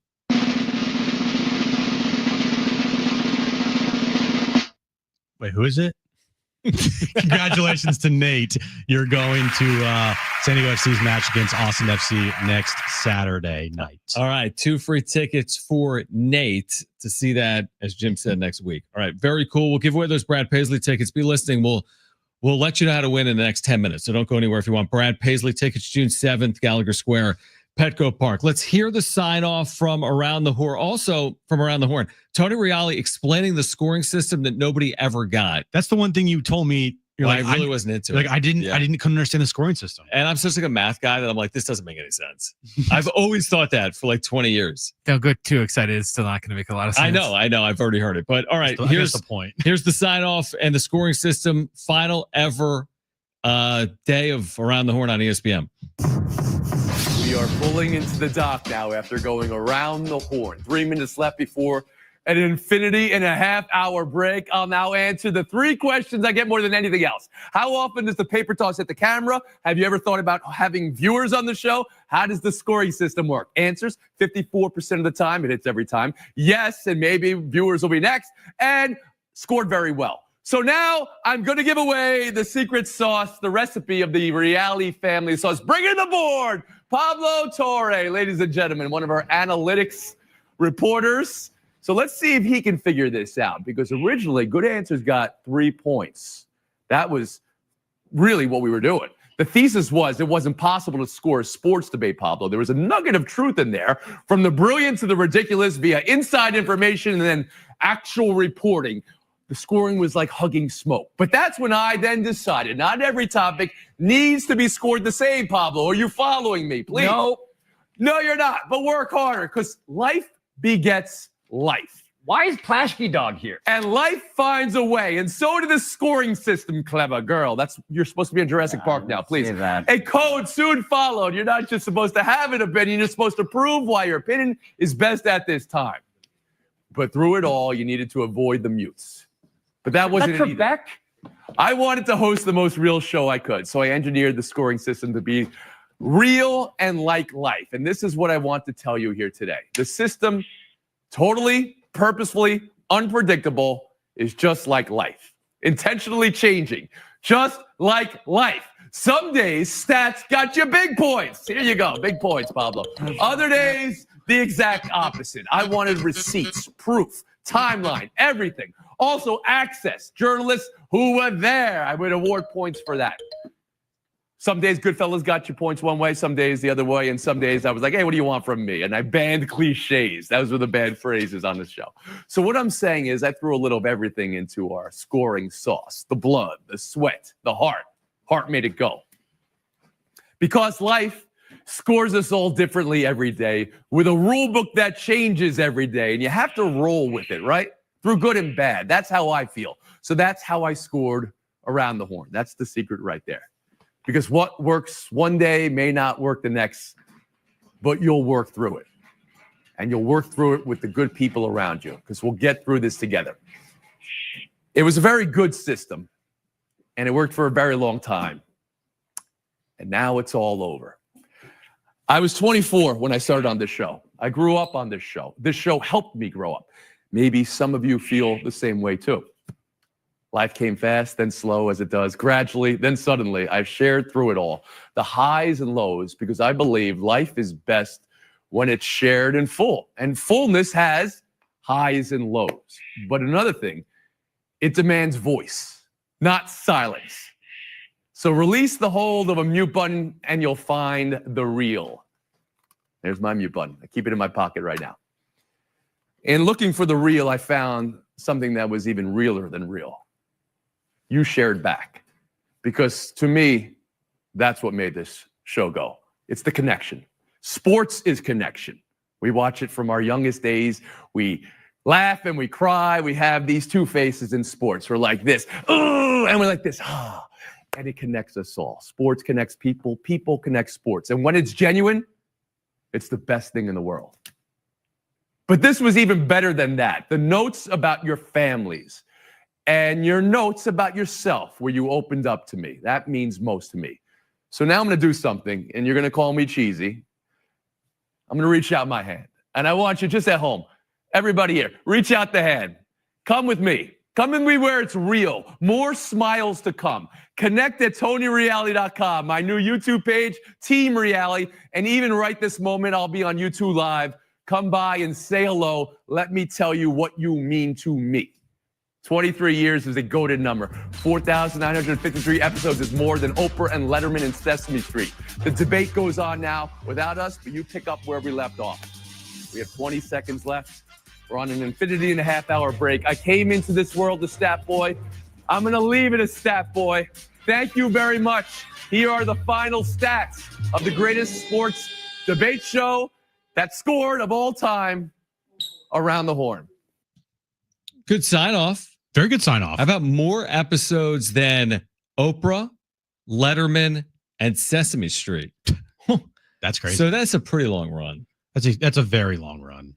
That's the thing. I mean, sometimes things do just end, and it just kind of, that's just how life works. Like, what goes on for more than 23 years as a show?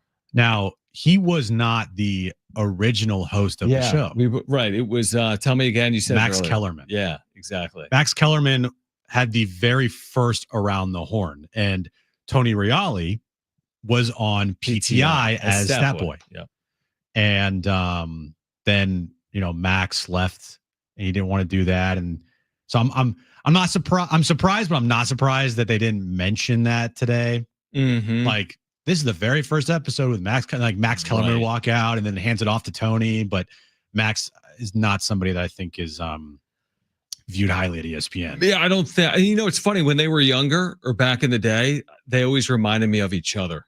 Yeah. Kellerman and Reali. A little bit. I always thought they were kind of similar. But I do remember when Tony was on PTI, as that stat, like, cleanup guy at the end, like here's what you got wrong. Yeah, exactly. Exactly. That was a good role for him. And then that's crazy. What, 24? 23 years. 23. So how long has PTI been on the air? Probably the same amount. It's been on the air since 2001. So a year before Around the Horn. Since 2001. But again, I'm trying to think about shows that I've watched, like certain things, like what Wheel of Fortune, Jeopardy. Like shows that last for a long time. Yeah. Some of these soap operas, like last Family century, Feud, different hosts. Yeah, different hosts. But some of those shows do have a longer shelf life than 20 plus years, but not a lot, man. Not sports shows. Like name a sports show. I guess PTI would be the only example that I right now. Yeah, that's all I could think of. Maybe the next one will be Get Up. Not First Take. Yeah, not First Take. First Take, right? I've never watched. I don't. How long has it been on? I don't watch any of those. I think that's been on since like 06 or 05. That's a pretty long time. And that was with Stephen A. and Skip. Right. That show's been on for a long time, and that show is going to have staying power because it has the most like boisterous, hot takey show that you could have, and that's what it's like. Sex sells. Hot takes sell. definitely now it does. I don't know what it's going to take to go back to something else, but this is the direction of ESPN moving forward, whether we like it or not. This is what they want moving forward. I guess people like it by and large. All right, Padres and Braves tied at 1 in the 6th inning. Padres trying to snap a 6-game losing skid tonight in Atlanta. Didn't start great with Ronald Acuna homering, but this is the moment. This has got to be the moment. This is the moment. Manny's up with a runner on third. If they do not get him home here, yes. Then what? Sell the franchise?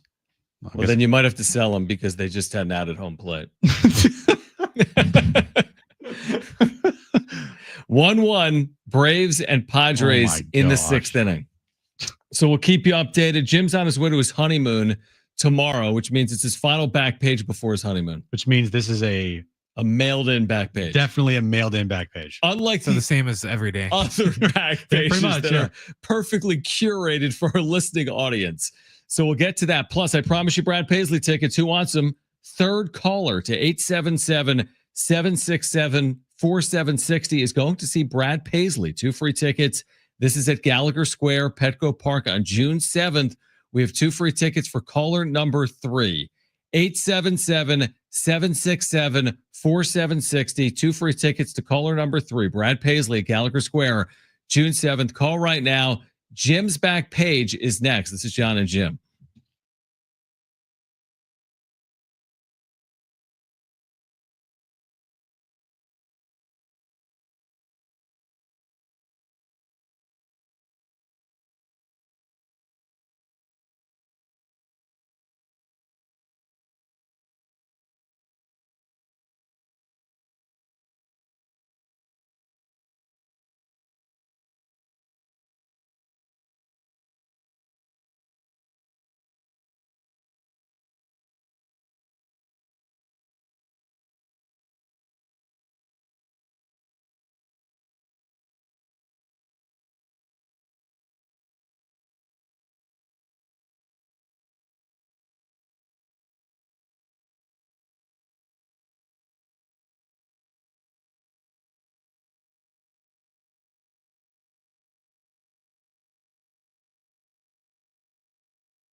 All right, final time for Jon and Jim before Jim's honeymoon, which comes a year after he was married.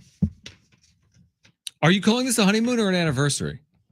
We're calling it. We're calling it an anniversary. It's an anniversary because you were married. What day? May 25th.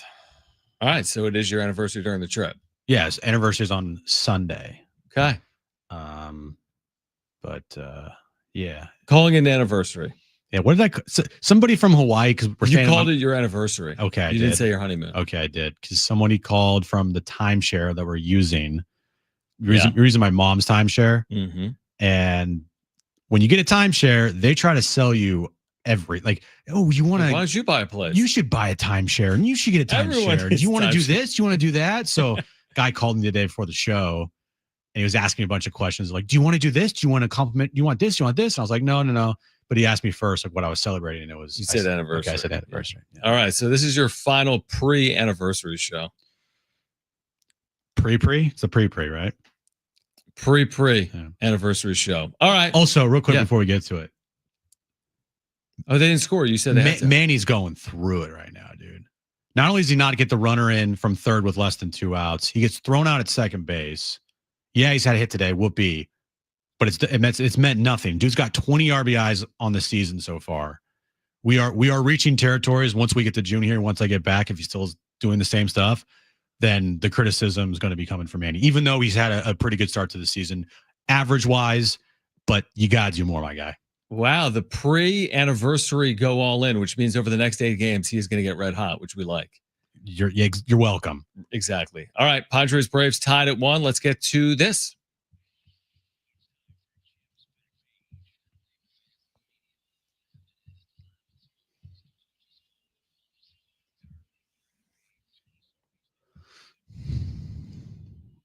What do we miss? I was going to ask you if you like Shake Shack, but I know you don't. But now that you eat chicken, I love. You would love Shake Shack. They have chicken sandwiches. Shakes. No, it's shakes, burgers, hot dogs, chicken sandwiches. Their chicken sandwiches there are elite. I have so much to do if I ever just kick vegetarianism or whatever I'm doing. If I ever just go fully back, I have so many places to go. Chick-fil-A, yeah, anywhere. Shake Shack, so many things. In-N-Out, Dave's again. No, places you haven't gone to. Right. When's the last time you had McDonald's burger? I'm not saying McDonald's burgers are long time anything great, but a long. It's just like a nostalgia thing. Yeah, I would kind of have one. Soon, one day soon. Anyway, Shake Shack for the first time ever. Pickles are stepping out of the burger and into the spotlight. Oh, wow. Shake Shack will now use their signature dill pickles with a new menu item, the crispy dill golden pickles. Served with a creamy shake ranch sauce for dipping. Price starts at $3.99. They're available as a part-time of limited They're available now as a part of the limited time barbecue menu. Say that one time. I can't say it one time. You son of a. Okay, available now. Whatever you just said. I couldn't read it. It says they're available now as part of the limited time. I can't even, dude. Don't even. I've checked out, so who cares? Do you like dill pickles? I like sometimes, dude. Sometimes, not always. That's how I am with tomatoes too. Sometimes. Depends on the pickle, depends on the tomato. You like pickles, right, Brent? Yeah. Yeah, I'm the same way. Like, yeah. Now that we're like a card show, like the show, like the show is into like trading cards. Yeah. Now that we're like fully into cards, right? In like a month, John will remember this. We'll be like the Home Shopping Network. Remember that guy used to be? We got a Cal Ripken Jr. rookie card definitely. right here. We're hawking cards. Now we're a card show. This special card. It's a LeBron James, Victor Wembanyama, Nikola Jokic, flawless triple logo man, which means the logo man from all 3 of their jerseys on a card. It's not even graded. Sold for $348,000. I told you we should be buying more cards. I know. This could have landed that. Want to buy this one? I don't have $348,000. just sold as of yesterday at Fanatics. What's it? Do you have a picture of it just for me? Yeah. I'm curious. Wow. I don't know if I'd want that. Yeah, obviously I want that we'll card. Take it for the money. Yeah. There's more attractive cards in my opinion than that one. You know what I mean? It's not attractive, but what makes it attractive is it's a flawless like jersey patch of all those players. Right, exactly. Yeah. And as soon as Victor Wembanyama wins an MVP award, that thing's going to go through the that roof. will be $1 million card. You're right. $1 million card. And finally, I don't know how we missed this yesterday. Okay. Again, I wasn't on the back page yesterday, so good point. Maybe you said it, Brent. I don't know if you did, but today was the Weenie 500. Oh yeah, we have audio from it too. Because you have the audio, Brent? It was in his back page. Okay. Yeah. Well, do you have the audio of who won today? Yeah, I have the whole. I have the audio. All right, here's the ending of the Weenie 500. Hot on their tail, rounding 3 and into 4. This certainly is not over. We saw it last lap, guys. There's plenty of time for a late pass here off of the last corner. No ifs, ands, or buns about it. This one is going to go down to the line. Our pole sitter, Cheat Dog, has a 2 to 3 bun advantage over the car behind. Sunday will be the 109th running of the Indy 500, but the first Weenie 500. And if you know one thing about Indy on the last lap, it's a dog-eat-dog world as they round the track for the final time. Chidok still in the lead. But looks like maybe a great run off of turn 2 here. Oh, I think we might be having a race to the line. Mustard Maddie closing with the Slaw Dog. Could she top off the Weenie 500 with a late pass on the Chidok? Less than a quarter mile to go at the Indianapolis Motor Speedway for the inaugural Weenie 500. These hot dogs are hot rodding it down the front straight, T-Bell. They're coming at us now. Maxed out at a whopping 60 miles an hour. Townsend. They're closing. Second place is closing with the run. Can the fans cheer them across the line? It's going to be close. They're making the move. Slaw Dog making the move up the inside on the run to the air to bricks and over the line. It looks like it's going to be the Slaw Dog by a nose. Slaw Dog win. In the closest finish in Weenie 500 history, Slaw Dog by a nose. Unbelievable. This is the first time this has ever happened, right? That's why it was the closest finish. This needs to happen yearly. Yes. Just seeing it was hilarious because, like they said, 60 miles per hour. It doesn't look like they're going even that fast. Got to do it annually. I need the annual Weenie 500 every year. Those announcers were amazing. All of the puns that they used were perfect. That was how long was that clip? About a minute and a half. That was a flawless minute and a half of play-by-play for the Weenie 500. Perfect, flawless. It really was. It's kind of like the Puppy Bowl. What the Puppy Bowl is to the Super Bowl, the Weenie 500 is to the Indy 500. I love the Puppy Bowl, but this I like this better. John's already Googling commemorative cards for the first annual cards. Yeah, when is Topps going to come out with a Slaw Dog Weenie 500 card? They probably will. They made a Pope card. They'll probably make a card for this too. How about, by the way, Pacers Knicks game 3 in Indianapolis the same day as the Indy 500? Ooh, that's going to be day in Indianapolis. 500 plus game 3. When's game 3? Sunday? I think. If it's Sunday, because the Indy 500, I think it's Sunday. I think I have that right. That'll be a big day. You think? Yeah, I'm positive. When did the Fever play? I guess not Sunday. Hold on, let me check. The Pacers are going to be playing. So yeah, it's Sunday at 5 o'clock. Is when the Pacers play, right? Yeah. And the Indy 500. 5 our time. Yeah. So the Indy will be over. Yep. But still, that's an epic day if you do the 500 and game 3. And then you just add the Fever playing the defending WNBA champion Liberty at home tomorrow at 10 a.m. Wow, what a weekend in Indianapolis. Woo. That's going to be a good weekend in sports right there. All right. Hopefully Jim going away turns the Padres around because nothing else has. Don't worry, guys. I'll fix this. I'll fix this. All right. Jim has this. That's why he scheduled his anniversary for this weekend. Because everything's going to be fine because I'm leaving. Jim, enjoy your trip to Hawaii. Okay. Don't do anything I wouldn't do. Which means don't do anything. I'll just try to buy cards. Just sit in your room. Do nothing? Yeah. Not go outside once? Go buy cards to see what Aaron Honey, thinks. I got to go buy cards. She'll love that. All right. If you missed anything today, sportssd.com, iHeartRadio, app, iTunes, TuneIn Radio, or Spotify. We're back on Tuesday after Memorial Day. Have a great Memorial Day weekend for Brent and honeymooning, anniversarying Jim. I'm John. Keep it here at San Diego Sports 760. Okay. Bye.